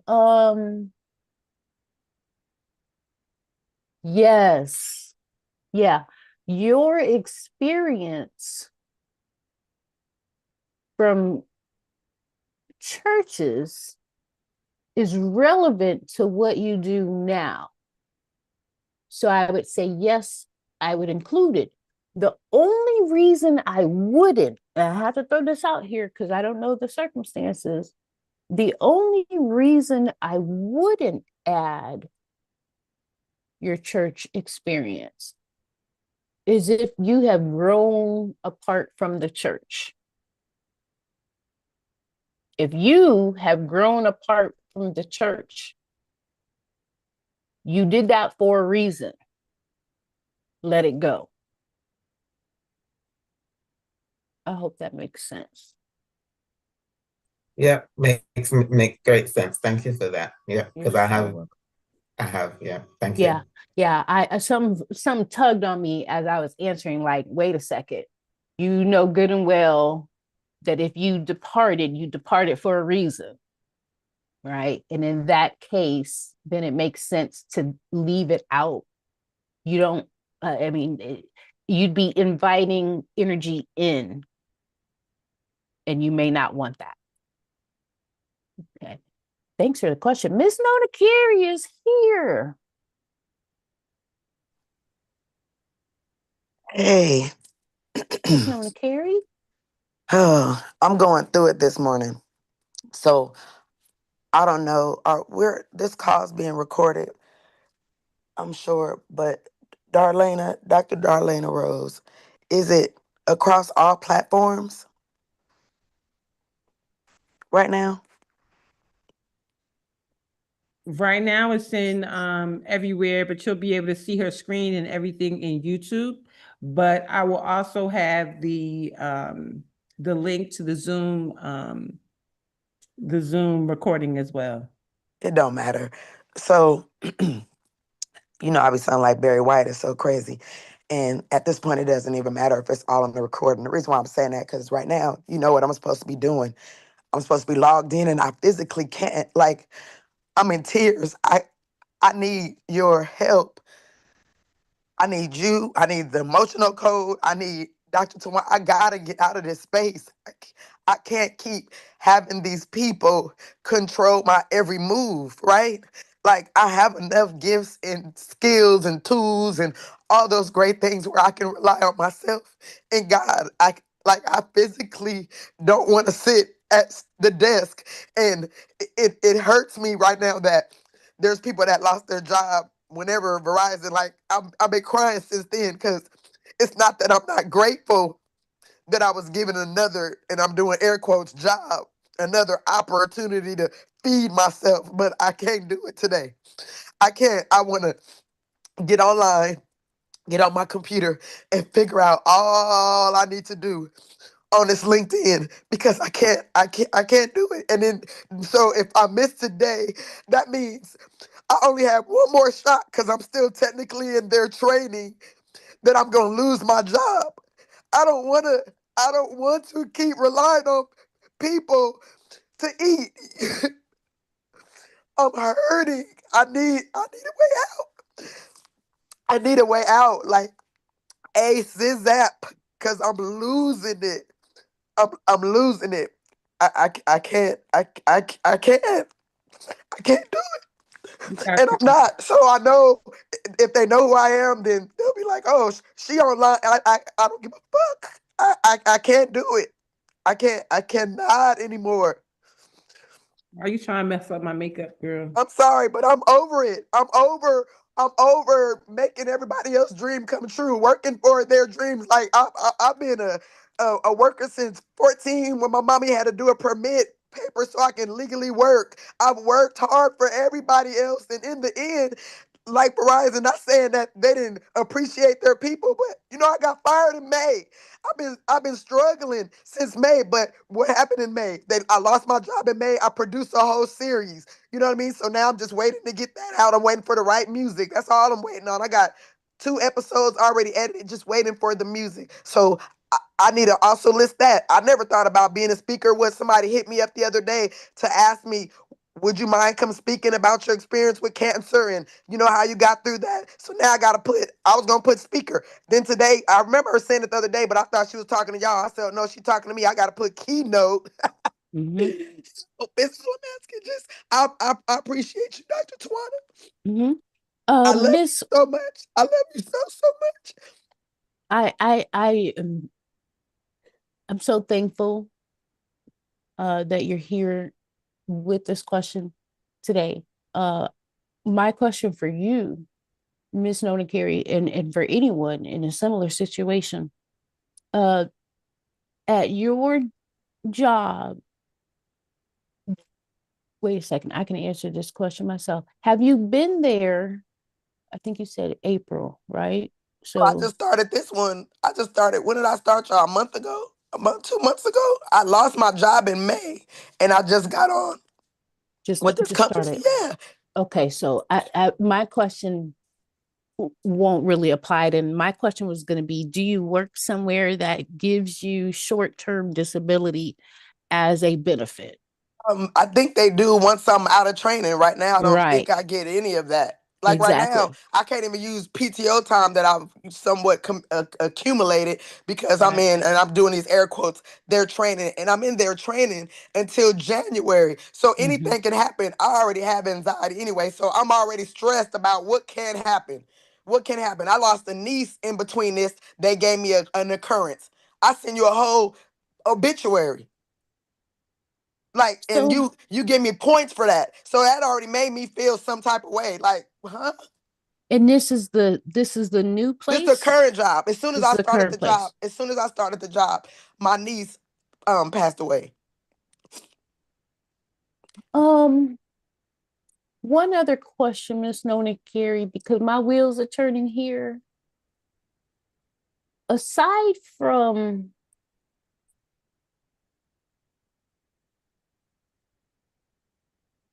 no, let me ask it a different way. Mhm. What can people pay you for right now? Like what skill set can can we pay you for right now? What can you invoice somebody for right now? Right now, I'm making the little money that I don't want to say little, the lot of money I'm making is just not a lot to where it can get me out of work. Is they're We're advertising not on talking my about how show. much money. Not how much money. No, no, no. But I was just saying right now, people are advertising on my show. That's how I'm making the money that I'm able to invoice for now because I'm growing when they're asking for analytics. When the producers are submitting the analytics, the show is still new. You know what I mean? So I'm not making as much money as I would love to make. That's why I was bringing that up. But that's what they could pay me for now. That's what they're paying me for now Got for it. Okay, so advertising ads ads. and They're able to advertise analytics. analysts. If they're able to even come on the show to promote their brand or business. Okay, so aside from that, that now I have my question. Aside from that, because that's not you, that's them paying ads to the station. Aside from that revenue stream, take off the station hat for a moment. Just focus on Nona Carey for a moment.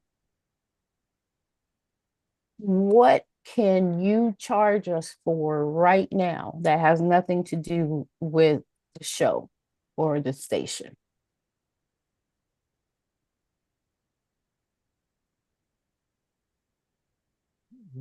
So this is the thing. That's probably where I need help. Like I Yep. was saying yesterday, I had a young lady that wrote me and she texted me again last night. She has an event coming up and they want me to speak at the event. That never was my goal. Like I don't want to say deathly afraid of people, but standing in front of people that never was on my radar. Me having this Mhm. show was never on my radar. I only have a talk show is because the producer saw something in me. I wanted to do podcasting years ago, but I just wanted authors and business owners to come share their journeys. I never wanted to be, I'm kind of shy. Even though I talk y'all ears off, I'm really shy. I don't like all attention on me.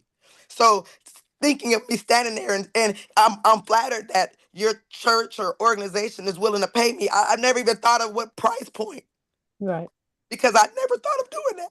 right. So now I gotta start thinking of doing that because I'm like, well, people are willing to pay me. Like, oh, well, Mhm.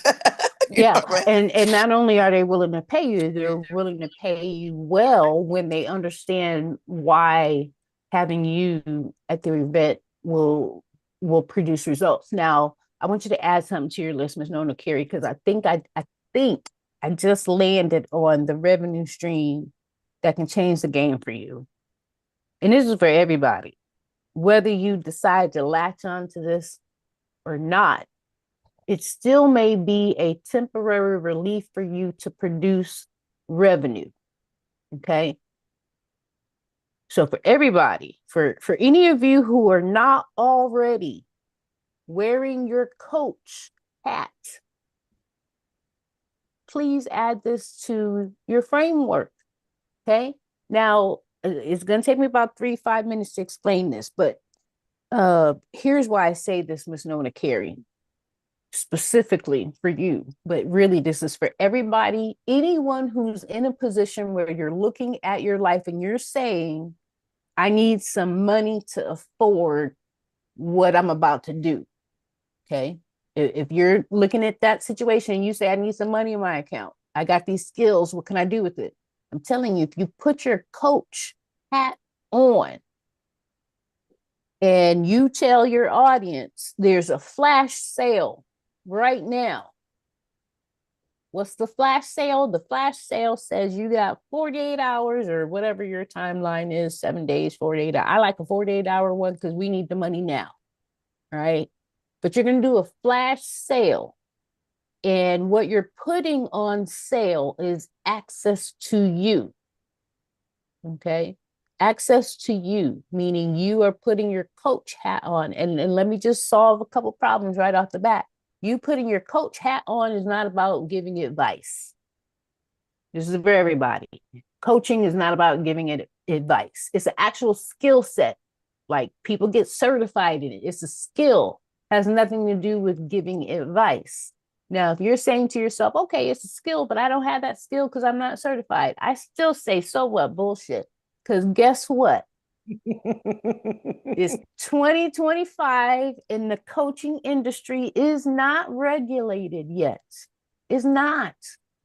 Now, I'm not telling you to go out here be a fraudster. What I am telling you is take advantage of the fact that this industry is not regulated yet. What that means is if somebody out there needs a coach, they want to hire a coach, you can stand firm 10 toes down and take that gig. Why? Because the ICF or any other governing body that doesn't exist is not coming after you because you don't have a coaching certification today. Mhm.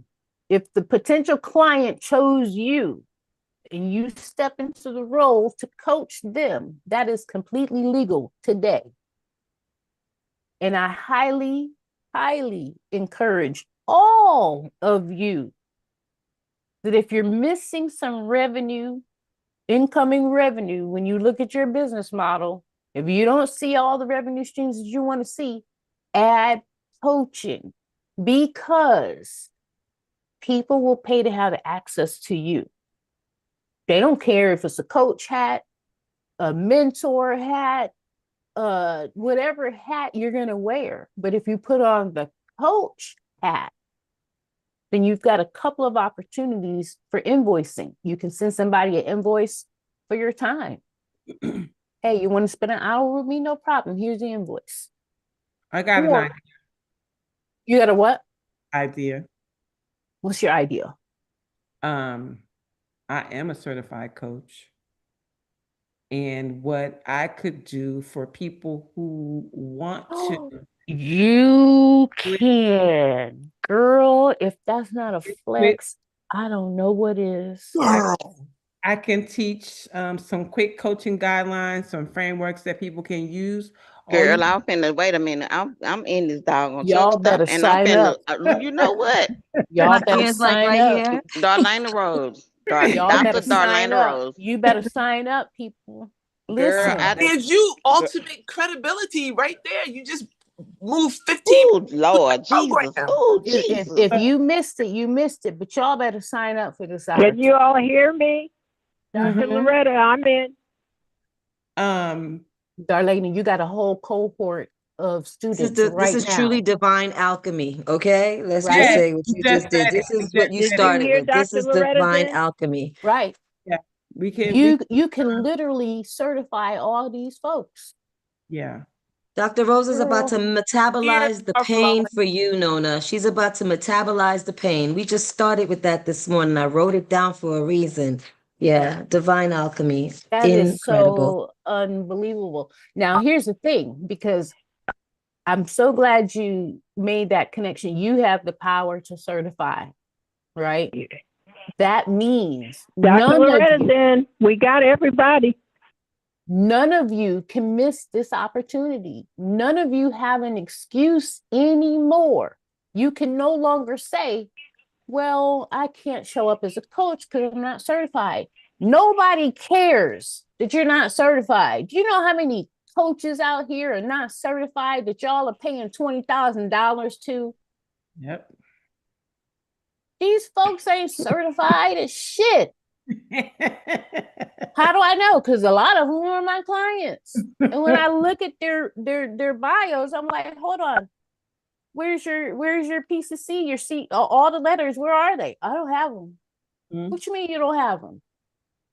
Well, I took Gary Vee's course, and Some so of you us took, are certifiable. yes. Now that is the flex right there. Dr. Darlaina, I beg you to use all of your gifts and power, because my alternative in my head right now seems so subpar. My alternative that I was about to suggest for anyone who wants to wear a coach hat, and I think I shared this with you guys before. The course, Yeah, the $1,000 one. yeah, Life Coach Institute, Orange County, it's $1,000. Throw that out. Throw that out. Don't even bother going to those white folks, please. What I'm telling you right now is you have somebody right here, who's already invested in your life. My God, today. Right? If this is not a cohort, then we don't know what a cohort is. Dr. Darlaina, And suddenly, I'm begging you, certify these folks, please, so that everybody can feel confident in charging somebody for coaching. Yeah. And all they would have to do is just add their expertise to the framework. Just add your Y'all, expertise. If it's health, then it's health. If it's producing music, producing shows, add that. If it's taxes or speaking, add that. All you have to do, if it's how to drive a 18-wheeler, add that. Like it y'all, doesn't matter the oh my subject. goodness. It doesn't That matter. is the best gift she can possibly give you. Yeah. She's literally able to certify you. Now, still, I'm of the mindset certification is not required. It's not required. Okay. It's not required. But They've been threatening you that since 2010. they have. We all saw it when we all got certified back in the day. That was a threat. You got 3 to 5 years Yep. max. Okay. We all saw it. Yeah, But 15 for me now. still, I'm telling you, you have somebody who already loves and cares for you and wants the best for you, who can certify you like yesterday. So when I'm encouraging any and all of you to do a flash sale and tie it to you as a coach, And you do it now, even though we you haven't no done longer right, you no longer have an excuse. You no longer have to say, I gotta wait. I can't do that right now. You can do this right now today. So let me give you the secret, because this is not a hard assignment. If you spend any more than 20 minutes on this, you did too much. Okay. You're going to go in your email or wherever you have access to your email list, the people who are on your email list. And if you're going to tell me I don't have an email list, I'm still going to push back on you because you have a list. You just don't call it an email list, but you got a list of people out there who know your name, okay, or need to. And you're going to compile or find, copy and paste that list from your email list, wherever you find your list. You're going to go get your list and you're going to send an email to the people that you choose from whatever qualifications you've got. And to announce your flash sale is about 4 or 5 sentences. Anything more than that is too much. Anything more than that is too much. And the reason is because it's a flash sale. Okay. Flash means right now, fast. You get it or you don't. Okay. We don't have time to come up with copy for this. This is not an instance where you need to go get copy. This is 3 or 4 sentences and you're out. The core of the message, though, is you got a limited amount of time. And in this amount of time, you're going to click this link. What you're going to get is A, B, or C, A, B, and C, whatever it is they're going to get. And they got to get it by whatever the deadline is. Okay. Now, flash sales work great when people feel like they're getting more than they would normally get. Okay. So please don't think that you have to do a flash sale and discount your stuff. That's not what I'm saying to do. So if you say, hey, I'm going to put my coach hat on and I'm going to do a flash sale for coaching sessions, I'm not saying discount your coaching session. What I am saying, though, is if you want to do something special around coaching sessions, maybe do a buy one, get one. Right? Or do some sort of package, a bundle. You're throwing something else into the bundle, right? So maybe they get 2 sessions for the price of 1.5, or whatever it is you're throwing in. Throw something in rather than taking the price out, discounting, right? All of you are qualified today to sell your time. No matter what it is you do for a living, all of you are qualified to sell your time. So that means you could do a flash sale on your time. Hey, folks, it's the end of the year. As a celebration for Small Business Saturday, I'm giving away my time. You want a session with me? Sign up, you get one free. Whatever it is you come up with, do it now. You need a hyperlink. That was the other thing I forgot to mention. You need a hyperlink, an actual hyperlink that goes to the actual invoice or line item that someone can pay for this flash sale. Okay, this is not hard, folks. That's literally the entire action item is communicate to your email list that you're doing a flash sale. They've got X amount of days to get it and it's gone. All of you can do that today. Now, if you do that, you get that one client, the one client, and the revenue you got from that one client or that one line item, that one sale, can now be invested in you setting up the rest of the framework. Okay, some of you just need one client to move forward, right? Ms. Nona Carey, you might need one client to convince you to walk out that door and turn in your badge and never go back. One client to give you the confidence that, oh, I can do this, and I have faith and I believe that every dollar I need is always supplied. That one client can give you the confidence to walk away and never turn back. Okay, so I'm sorry, and I'm giving pushback, right? Because I'm going through it, right? Like I'm hurting over here. So you're saying that it would be best for me to add coaching and coach people, like I help produce shows, for instance. So I heard Dr. Darlaina say that part. However, my heart is not, I don't mind at all sharing with people how to put shows on the network. You know, I got a couple shows that are now on the network that I'm getting paid for. Again, the network is new, I'm new, so I'm not making a huge dent. People pay me now to even be a guest on my show. The ones that I invite, of course, you guys are free, but people reach out to me. There's guests on my show. I have somebody, actually, I'm filming tonight. That lady, she's an author. I've never met her before. She was referred by somebody else that I didn't know. So I charged her to come on the show. So people pay even to come on the show. Right now, it's just, I'm not well known. So no one's, what's the word you said? Being haunted or what, hunted down. What's the word? That's not Hunted, happening for me yet. Yeah. So my focus is getting myself out there. Now change that focus or somehow tie it with, I can coach you too. That's where because that never was something, yeah, yet, Noreen, something I wasn't doing. So I need to figure out how to tie the two to do a flash sale.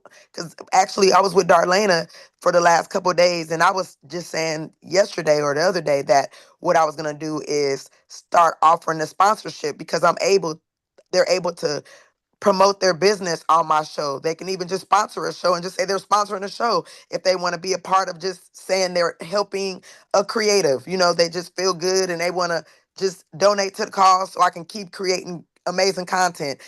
I was thinking of doing that, not just for just immediate money stream of income. It was really just more so of just people knowing that I have these type of services. So, So lost. How Miss much I gotta Nona pay you Carey, today off the line? Because I know this part is free, but I need you right now. You take EBT. I don't have one, neither do anybody else. But when the government give it back to them, then I'll pay you. Can we work it like that? Nona Carey, here's the thing. I really do want you to be secure in knowing that uh, you don't need to be known for any of this to work for you. Right now, your proof of that is somebody like me. Somebody like me. I'm not known. I don't have a large footprint. I'm not famous. You saw when I pulled up my profile a little while ago, it's like 5,000 followers, right? So it's a fallacy for us to believe that we need a large following to make an impact and see a dent. Okay, that's just not true. The reality is you are literally looking for one or two or three people out of this 8 billion who are going to pay your invoice. That's really what you're looking for right now. You're not looking for a full book of clients right now because you don't have the bandwidth to handle a full book of clients right now. You're building. I heard you say you're building. When we're building, we're not looking to connect with all of our future clients. We need the few right now to get us to step 2. The one right now to get us to step 2. Because the one person who signs up for you as a coach right now, I'm lowballing this, but if one person paid your $5,000 invoice today, I bet you wouldn't describe your life the way you described it 10 minutes ago. I bet you if somebody paid you $5,000 today, you're going to describe your situation completely different. Okay. And that's the power of one person, one potential client who wants to pay you because they want to invest in themselves. They're not investing in you, they're investing in themselves. They want to hire a coach. The reason I encourage so many of you to put your coach hat on is because of the demand for coaches. There is a demand for what we do. And since it's a high demand in certain scenarios, coupled with not being regulated at the current moment, to me says, put your coach hat on. Okay? You don't have to be famous. You don't need a lot of followers. What you do need, this is how it gets real for all of you. What you do need is to recognize that you are several steps ahead of the people behind you. You might be at step 1. You might legit be at step 1. But guess what? Somebody behind you hasn't even had the aha moment that they should be on this path in the first place. The people behind you pay for coaches because they're trying to get to where you are. And then when you move up, the people behind you willing to pay for coaches because they want to get to where you are. People invest in themselves and they do so by hiring coaches. I didn't understand this until I had my own. And it makes so much sense to me now. This is why I have so many coaches all at the same time, all the time. Is because we, by ourselves, on our own, do not achieve our goals. Ask yourself, when was the last time you achieved a goal by yourself, on your own, that was worth bragging about? I'm talking about a goal that was worth bragging about. Okay, I didn't have coffee yesterday. That's not worth bragging about. I hit my goal, yeah, but it's not worth bragging about. Tell me the last time you did something that was worth bragging about by yourself. You can't think of it because you haven't achieved your goals on your own. We don't do that. You know why? We fall for our own bullshit excuses. Oh, I can't hit that goal because I don't have LinkedIn Premium yet, so I can't even message people. So it would take me forever just to connect with folks. So I can't send this flash sale because I don't have an email list. So I don't have this. I don't have that. Who the fuck cares?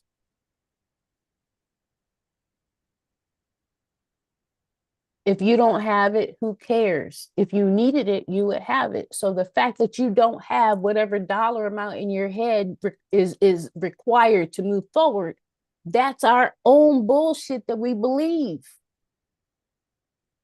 This is why people hire coaches, because we cannot afford to hold ourselves back. We recognize a coach is going to push us regardless of bullshit we tell ourselves and believe.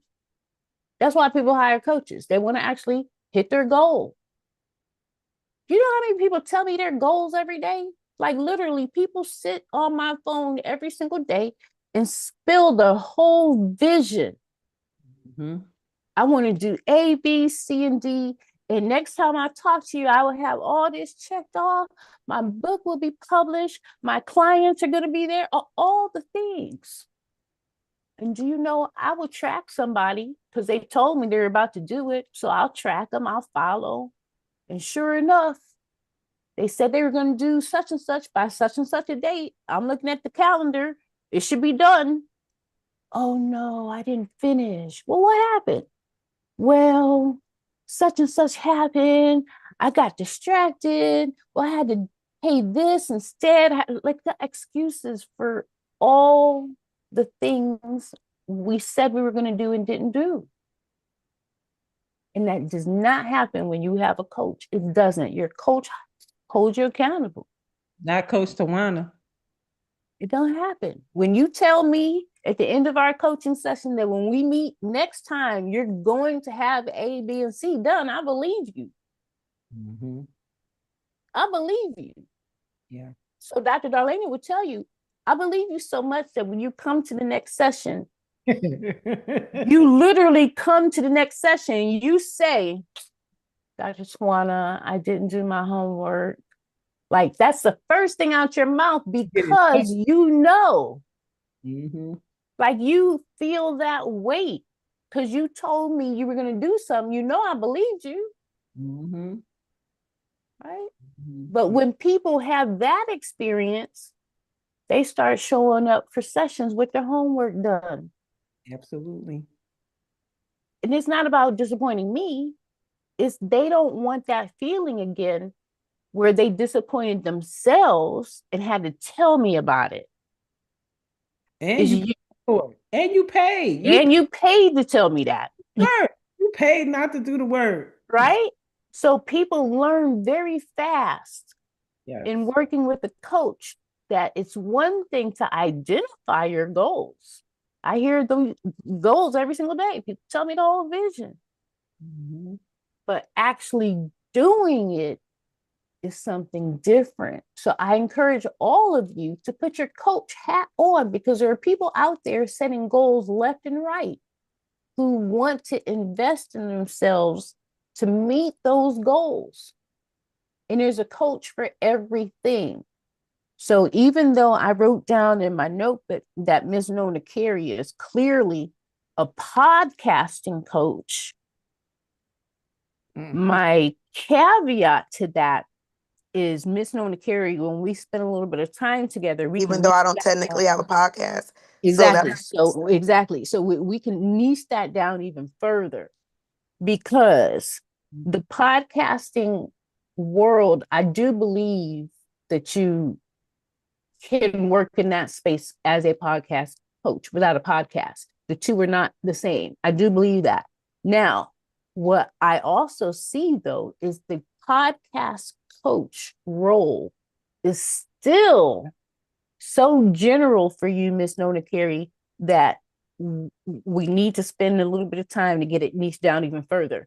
Let me give you a real example. I think you told me once, Miss Nona Carey, in this notebook, I think you told me once, let me see, it might be on your page. You said something about telling stories before, that, and it was tied to what you believe is your superpower, meaning I think your superpower had something to do with getting people to tell powerful stories. I'm probably not phrasing it the way you did. Yes. Yeah, that's You know why I know that to be true? Because I am a host on a show that she produces. And she has stopped us multiple times and said, no, go deeper. We need to know the whole gory, like you need to tell us the whole gory so that we could get to the good story. So she knows when a story is fluff and it's not deep enough and you need to go deeper. So she is, yep. Okay, there's the niche right there. Yep. So yes, you could still play in the podcasting coach waters if you want to without a podcast because podcasting is I mean it's a medium. So you don't have to have a podcast to and most people understand don't know the difference of most people, and I'm sorry, I didn't mean to cut you off, but They most don't. people don't know the difference that between a podcast and a talk show. They don't. Anyway, they think that They don't. I have a podcast. You know, I just have Right. to explain I'm not fed through RSS feed and I don't know all those mechanics. I'm like, I get in front of a camera with a good mic, and that's how I have over 200 shows, and that was it. Basically, you know, it doesn't take all the money that people put in. I can really coach that. I really could. I see both for you. Well, I got I got 3 coach titles for you, 3 spaces, 3 different lanes for you that to me all equal the same thing. But if I'm you, Miss Nona Carey, I'm going to put this coach hat on. One of these 3 is a podcasting coach. And I still think that one is relevant for you when you're working with people who specifically want to do podcasting. Okay. That is a very relevant title for you right there if you're prospecting for people who want to do podcasting. That's very legit for you. The other 2, though, stem from the niching down. I see you as a storytelling coach and a show coach. So if you look at any of them and all of them, you can easily connect with somebody wearing all 3 hats, meaning there's people who just need to work with you to learn how to tell better stories. That's the individual lane by itself. But some people need to have time with you to learn to tell better stories in order to get booked on more podcasts. So these are completely separate spaces, but you are more than qualified to be in all 3. So if I'm you, I'm going to spend my weekend looking for people in my community, in my ecosphere, whatever platforms you're playing on, who have interests in podcasting. How are you going to know that? You're just going to do a search on whatever platform it is for the word podcast. So you're going to look for people who leave comments and things like, hey, I want to be a guest on your show, stuff like that. This storytelling thing, though, is where I believe you're going to make your money. Out of all the 3, I believe where you will see the biggest reward financially is in the storytelling coaching. Now, I could be biased. I'm a storyteller.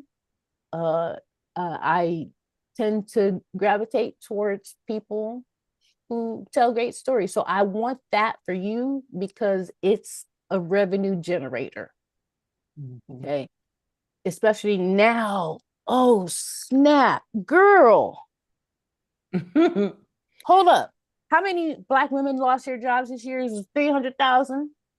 300,000 Black Black 300,000 women. Black women lost their job this year alone. I guarantee you, Nona Carey, I guarantee you, if you found 5 Black women who lost their jobs somewhere this year, and you show them, communicate clearly. Yourself included as a part of the story. Girl, hold up. That's a show idea right there. There you go. I'm like, Dr. Tawana, there go the show. Let me Now, give I you one want to say more. this. That's just a show. You can't make money for real. Let me give you this other one though, because here's your revenue generator. Scratch the 5 women, because that was going to be for coaching. I don't scratch it. I mean, still do that, but that was going to be for coaching. Dr. Darlaina just That's gave me the it. aha That's moment. it, Nona Carey. Here's the real thing though for you. In 2026 can be your very first anthology, your very first cohort for your anthology series. By series, I mean, if you rock this format for the next 5 years, you do 2 anthologies per year, 10 women. That's at least 20 to 40 women per year, like 20 on the low end, right? These 20 women pay you $5,000 to have a chapter in your book. Now, that's the anthology.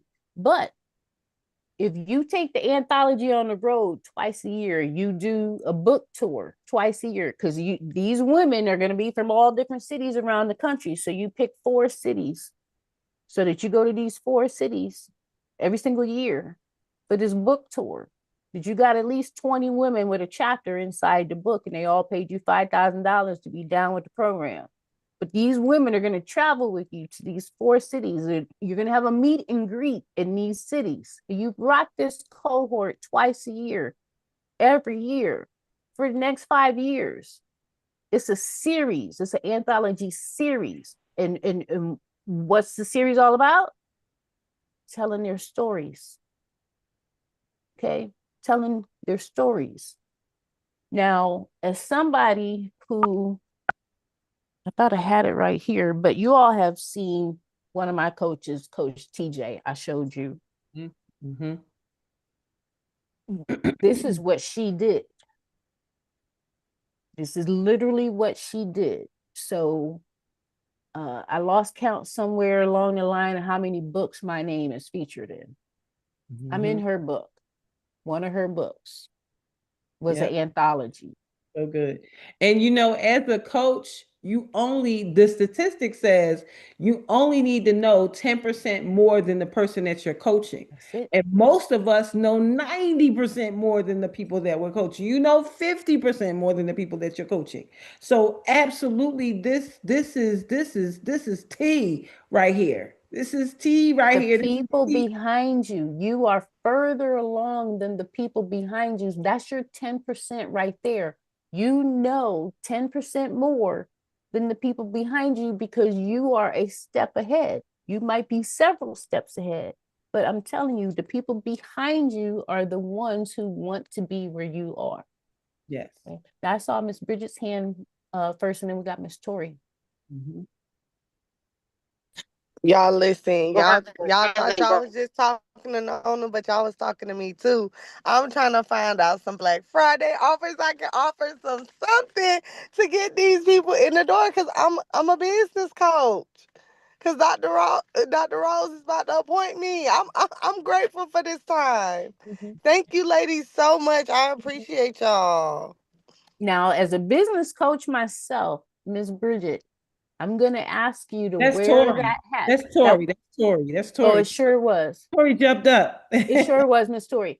So Miss Tori, I'm gonna encourage you to wear your business coach hat and niche down another level, because as a business coach, I'm telling you, the business coaching landscape is wide. That's a very wide category. So if you niche down another step beyond that, that's where you're going to step outside and make an impact, because us as business coaches, we are competing with all the other business coaches, but there's something specific about business that you are gifted and skilled at, which can set you apart, right? So as a business coach, yeah, people hire me to work with their business, but as a LinkedIn coach, the two are separate. So people see that as being special and unique when really I also am a business coach.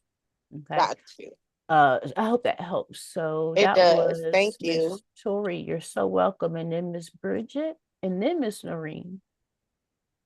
Okay, can y'all hear me? Is this thing Is this on? thing Can y'all hear me? Yes, ma'am.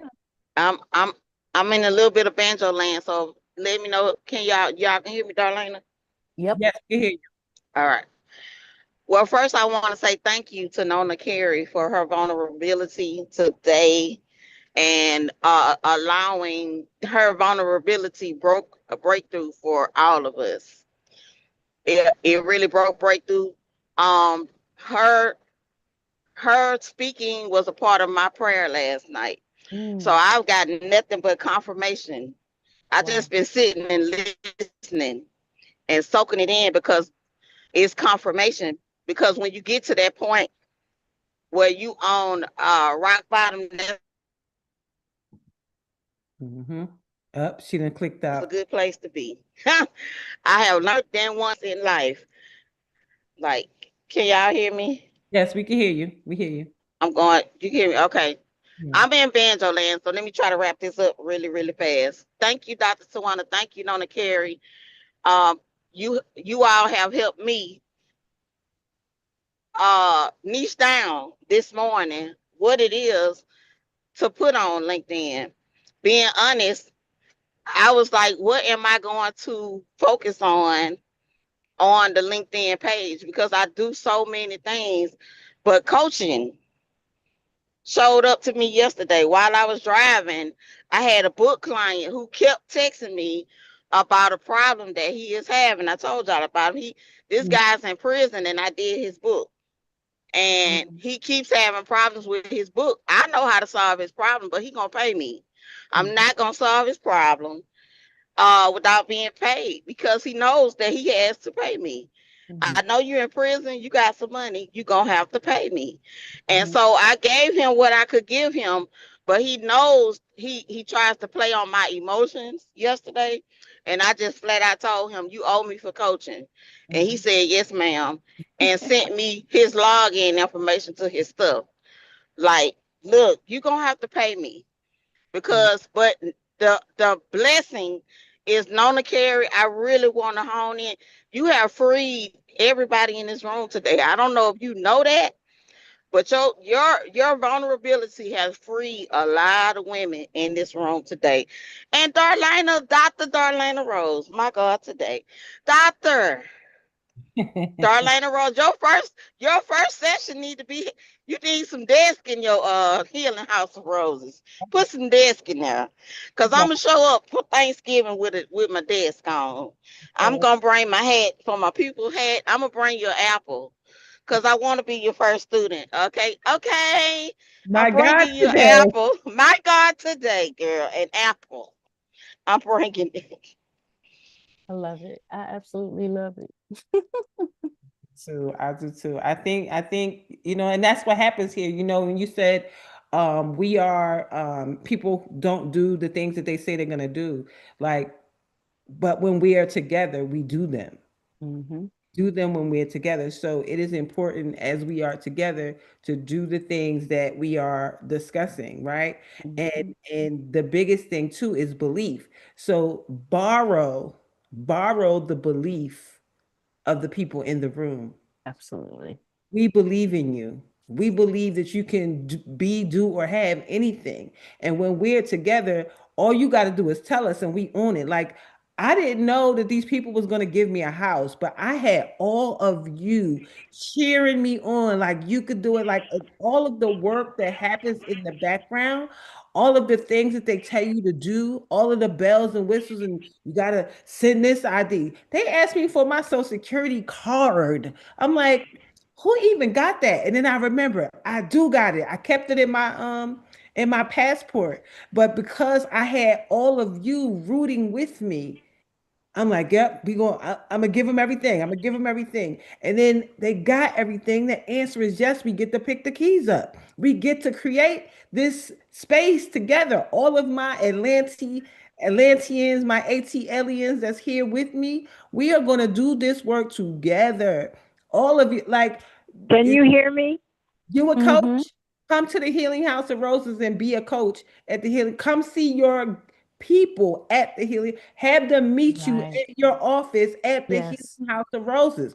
Like, Right. this is what we can do right here if you don't have an office space. So Mm-hmm. You absolutely. can do part of it virtual too. I want to be on screen somewhere. Of Absolutely. course, of course, of course. Absolutely.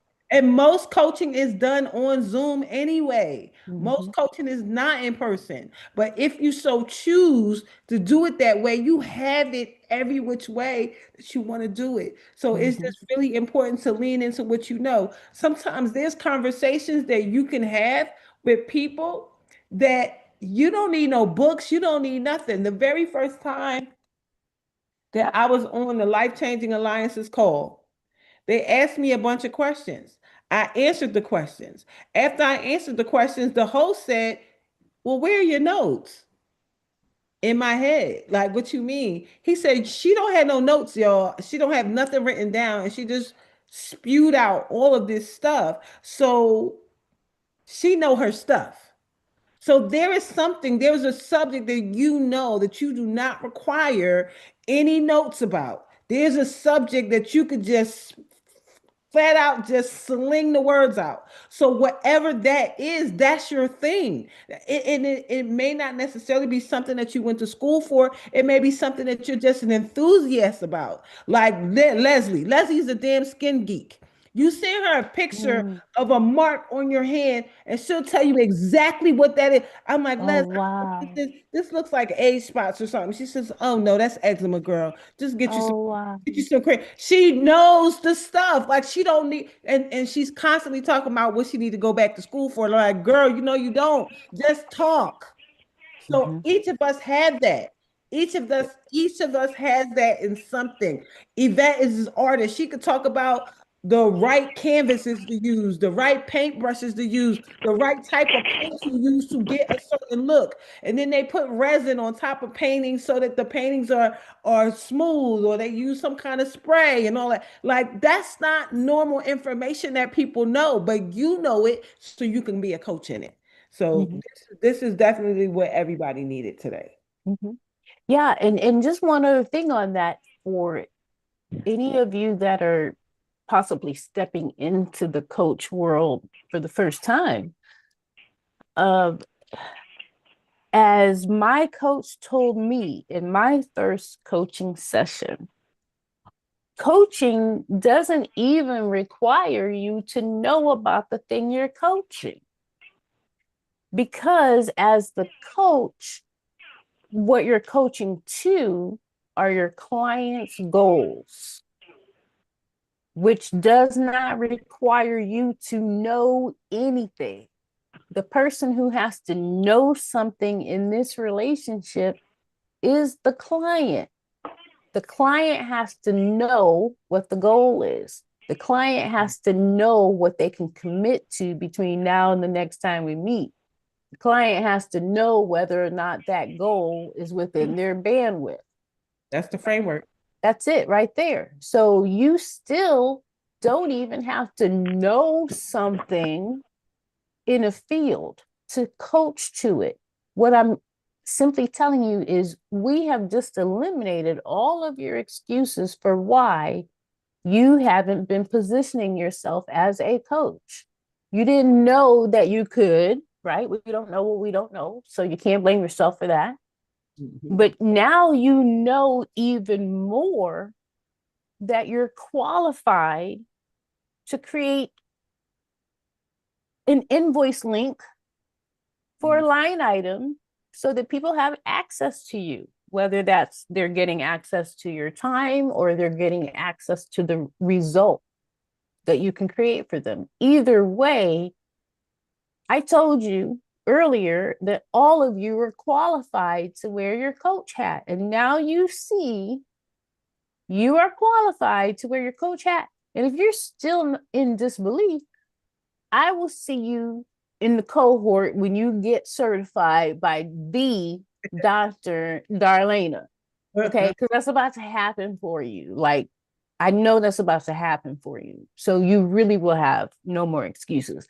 So we got Miss Noreen, and then I believe I saw Leslie. Yeah, and they got 2 minutes each because it's 11 o'clock. We need to go. Child, I don't even paying attention. Yes, My, it's so uh, good. It's so it good. is, it's Right? juicy. That we don't even look at the clock. I didn't look. So I was trying to figure out why am I hungry because I never ate, and I'm like, oh my god, it's 11 o'clock. We gotta go. And Um, my other phones have died. oh, Instagram is um, on, and TikTok is holding on by a thread. hmm. so All right, Miss Noreen. yeah, mine is quick. You when you talked about the book series, because I have a book series, right? It's called Stuck Is Not Your Story. And I don't charge $5,000. Why I not? don't charge, I actually have three tiers, and the highest is 2,500, right? And for me, even with that, it's been a challenge finding co-authors. So where do I find these women that will pay the high ticket price? Yeah, I love this question because so many people are out here marketing to the wrong demographic, right?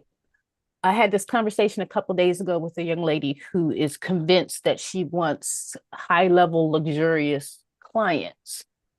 And she's very frustrated that for the last year, we have built her framework to entice the luxurious clientele. And I've been telling her since the beginning, these are not your people. And the reason they're not your people is because you don't live that lifestyle. Mm-hmm.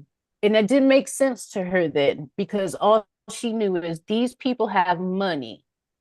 And she wanted clients who have money, who won't dispute the fact that she's got this invoice they need to pay. And what I work so hard for her to understand is those people over there in that luxury category that you want to entice are not checking for you at this low price point. That low price point that you have, that you're rocking, you think is in your world seems high. And the reason it seems high in your world is because you're not living the lifestyle of the people that you're trying to attract. Those people over there that you're trying to attract aren't checking for you at 2,500 when they're used to investing 25,000 a day in themselves. It was a hard lesson for me to learn myself. That's how I was able to impart this with her. Is I was going after people I thought had money because I thought that if you have clientele who can pay you, that your business will be sustainable. That's a fallacy. Okay, it's a fallacy. We fall for it. We all do, but it's just not true. What I learned in return, though, was the people in that luxury category that is used to investing in themselves, they are not looking for discounts. So back in the day, I'd be discounting my service all the time, looking for somebody to just pay me the $500 I need right now to pay my rent. That was the approach back then. No, these people aren't buying anything at $500. They want to invest in themselves. So the answer to your question of how do you get to the people in the category that you've identified as your demographic, step one is live that lifestyle. If that is not the lifestyle that you live, then that's not your ideal demographic. Because guess what happens when you go after that luxury client and one of them actually hires you? Okay. Good thing I don't remember this young lady's name, but a client of mine was doing just that. She was charging people top dollar to do in the room sales for you. So if you're a speaker, you focus on delivering your speech, but she'd be in the back of the room selling all your books, all the things, so that day, even if they didn't pay you as a speaker, you were going to make 40K that day because she's in the back of the room. That's what she does. But when she got her very first luxury client, I was there in the Zoom meeting when that client logged in and they saw her. Now, see it how you want in your mind, but what I saw was a melanated woman in a bad wig, probably a lace front that was lopsided, not the right color, matted in the back, no makeup, no background, and there was a child in the background. Nope. That's what we logged in to see.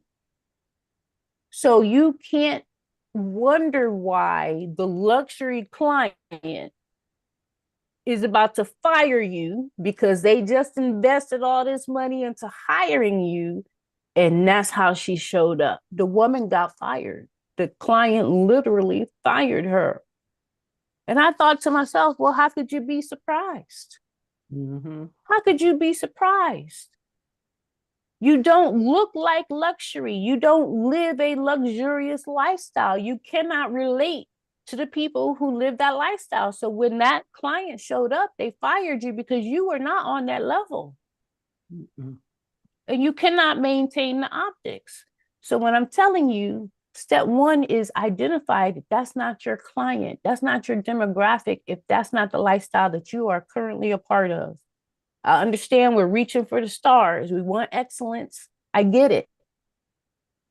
But if you can't relate to the people in that category that you want to attract, That is not sustainable for your business. Think about where you are right now and focus on the people behind you. The people behind you may not be luxury clients. They might not have just came out the Louis Vuitton store dropping some, that might not be them. It might be the person that says, you know what, Ms. Nona Carey said a little while ago, it might be the person that comes to you and says, you know what, I really need your help because some shit's got to change and all I got is $500. What can you do for me? That might be your ideal client because that's the person who is behind you who truly wants to learn how to get to where you are. Okay. Thank you very much. Yeah. Go ahead, Leslie. You the All last right, Miss Leslie.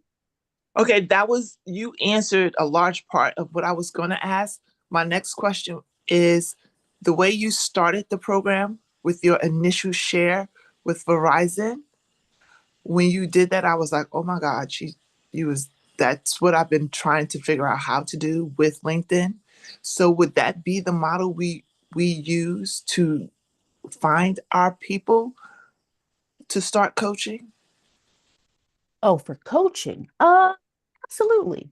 But let me be specific about what that means for you. This is for all of you. If you're looking for new coaching clients, you keep your ear to the ground. You find out what's happening. Like, what's the problem point? If you don't have a pain point that you're about to relieve, then there's no point in even looking for these clients. So Right. in order to discover what that problem point is you got to know what's happening in the world. Right. And wherever the anxiety lies is where you're going to solve a problem. So if you notice that right now, people are awakening to the fact that 5G makes them sick. Okay. If you are a wellness coach, as an example, then you may hone in on social media posts that are talking about 5G disrupting our health. And in those comments, you might see people who are completely at a different level where they're ready to take action based on what they know. Those might be potential clients that you start a conversation with. Okay. So what Now, it may be on a platform other than LinkedIn, but you can certainly do the same thing on LinkedIn.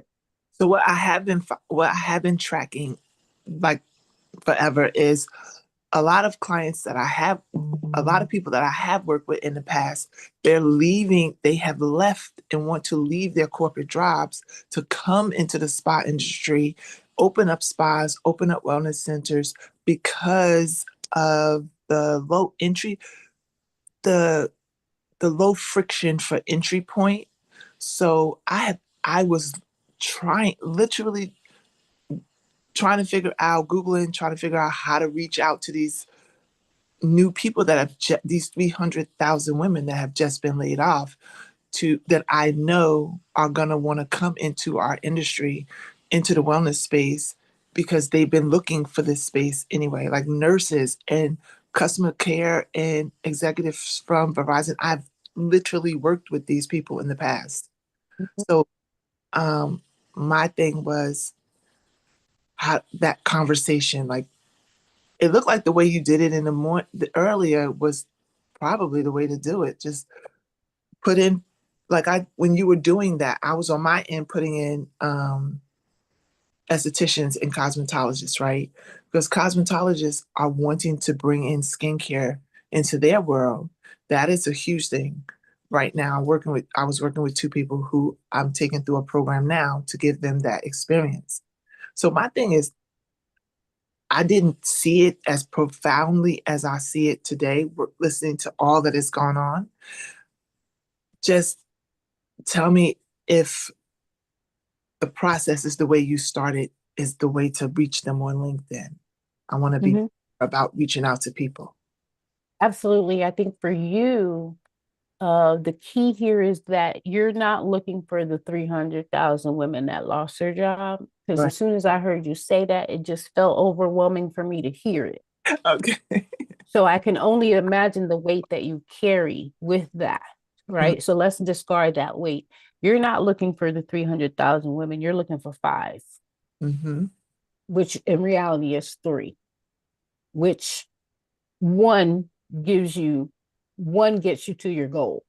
Right. I believe that. So you're doing what you're doing, which is starting conversations with people, but you're not going to track down hundreds of thousands of women. You're going to start a conversation with just 5. Right. And So, out of that 5, one of them is going to buy. okay. So my conversation goes kind of the way you were doing it in the beginning, right? The way you stated that sounded like that would be a good way to do it. Mm-hmm. For you, you're talking about women, though, that lost their job and probably historically don't take care of themselves to the best of their ability. So, what makes you different and unique, and why would they end up paying you, is because you're going to teach them how to turn that pain into profit. How? By leveraging self care and self love. Those women historically probably did not spend time and energy investing in themselves. Therefore, you come along with something like uh, uh, how to better connect with self. I don't know how you really phrase that, but the point is you're using your gifts and talents to get that client in touch with themselves so that they turn that pain into profit by reaching the next level of monetizing what it is they do. Well, for me, that is great because that is absolutely great. What I was really talking about was women that are coming into the industry for business, that are coming in to start their own spa. Oh, you sure did say that. You sure did. Yep.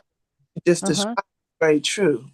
That's You did say that. And I wrote down the name of your course, but now I see I made a mistake because you did say that. I wrote down if I were doing this for you, I would create a challenge called How to Leave. LEAVE would be my framework of the 5 steps. So you do these 5 things, how to leave. That was going to be my course for you. But really, what you're teaching is how to start over. So I might use the word start as my acronym for the steps, but essentially you come up with a challenge, a few steps of a challenge, you sell that challenge or even give it away free. But whether you sell it or give it away free, someone who takes that challenge gets to the end of it and still realizes they need to hire you as a coach because the challenge only exposed them to the reality that they cannot do this themselves. got you. However you look at it, Miss Leslie, Absolutely. you put that coach hat on, and I'm telling you, there's revenue behind it. I see that. Oh my gosh. You have to take me to go get some food now. Thank you. Oh my God. Thank you so much. Right. Thank all of you. That was an excellent session today. Thank you for all of your questions, some great aha moments, some great exploration. Now, all of you have something to sell right now today. So that if you've been telling yourself that you don't have what you need and you need some more money or whatever it is you're telling yourself, we just debunked all of that today. And you see today that you've got something to sell today. My God, today. And then I get to Can see. you hear me? Yes. Yes, ma'am. Okay. Dr. Loretta, the dream releaser, I've got something to sell. I want to help people get in touch with their dream and then start a step program releasing it. Mm-hmm. There it is. There it is. Well, I do the dream releasing part for free, and when people really get in touch with themselves, they know they need more help, and they'll buy it. absolutely. Well, Look Dr. at all the money we spend on education, doctors in this group. Absolutely, absolutely. Thank you so much, Dr. Tawana, for being here again. Another amazing Friday session. I think this may be the longest that we've done since you've been here because I never had my phones die. My phones are dead. And so thank God for electricity because that's why the laptop is still on. So I'm really, really grateful for everything that has unfolded this day. I think the things that have unfolded this day has unlocked and unleashed some things in people that they will be able to take control over their lives. Kemp Satchel says, take control over your life because if you don't, somebody else will. The doctors will, the jobs will, people will, anybody if you are not in control over your life. So absolutely take control over your life. With that being said, Dr. Long, will you please give us our blessing for today?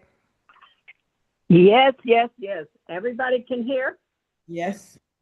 Yes, ma'am. Repeat it out of your own mouth so your own ears can hear it. Okay. I'm blessed going in. I'm blessed going Coming in. in. I'm blessed coming out. I'm blessed coming out. out. I'm blessed in the city. I'm blessed in the Blessed in the city. city. I'm blessed in the field. I'm blessed in the Blessed in the field. field. I am always in the right place at the right time. I'm always at the right place at the right At the time. right time. With the right people. With the right people. People. Doing the right thing. Doing the right thing. For the right reasons. For the right Right reason. reasons. And everything is in divine order. And everything is in Is in divine order. As Jabez says, bless us indeed. As Jabez says, bless bless us indeed. Expand our territory. Expand our our territory. territory. Extend an open hand of favor to us. Extend an open hand of favor to us. That we may do no harm. That we may do no harm. And we let go and let God. We let go and let God. Then go with the flow.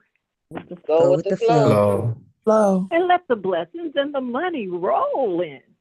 And let the the blessings and the money roll in. From the north, south, east, and west. From the north, south, east, and west. From above and beneath.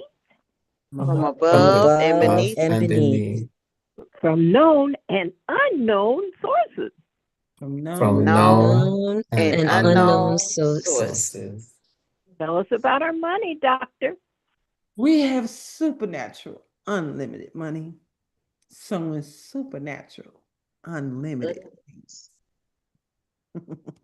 And we live and give out of God's overabundance, so we never run out.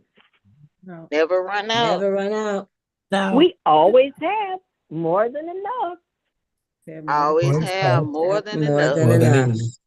More than enough to do anything our heart desires. More than enough to do anything our heart desires. More than enough to do anything God puts on our hearts to do for others. More than enough to do anything God puts on our hearts to do for others. We have money to spend, money to lend, and money to keep.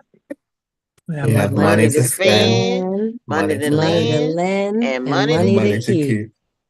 Because where's our bank? Heaven. That's right. Still here. Jeremiah is still here. So just look around and listen to God and do what branch banks do. Take care of their community and their families. Hallelujah. Thank you, Dr. Tawana.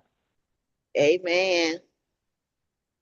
Thank you so much. Thank all of you. Have a wonderful rest of your day. I get to see you next Friday.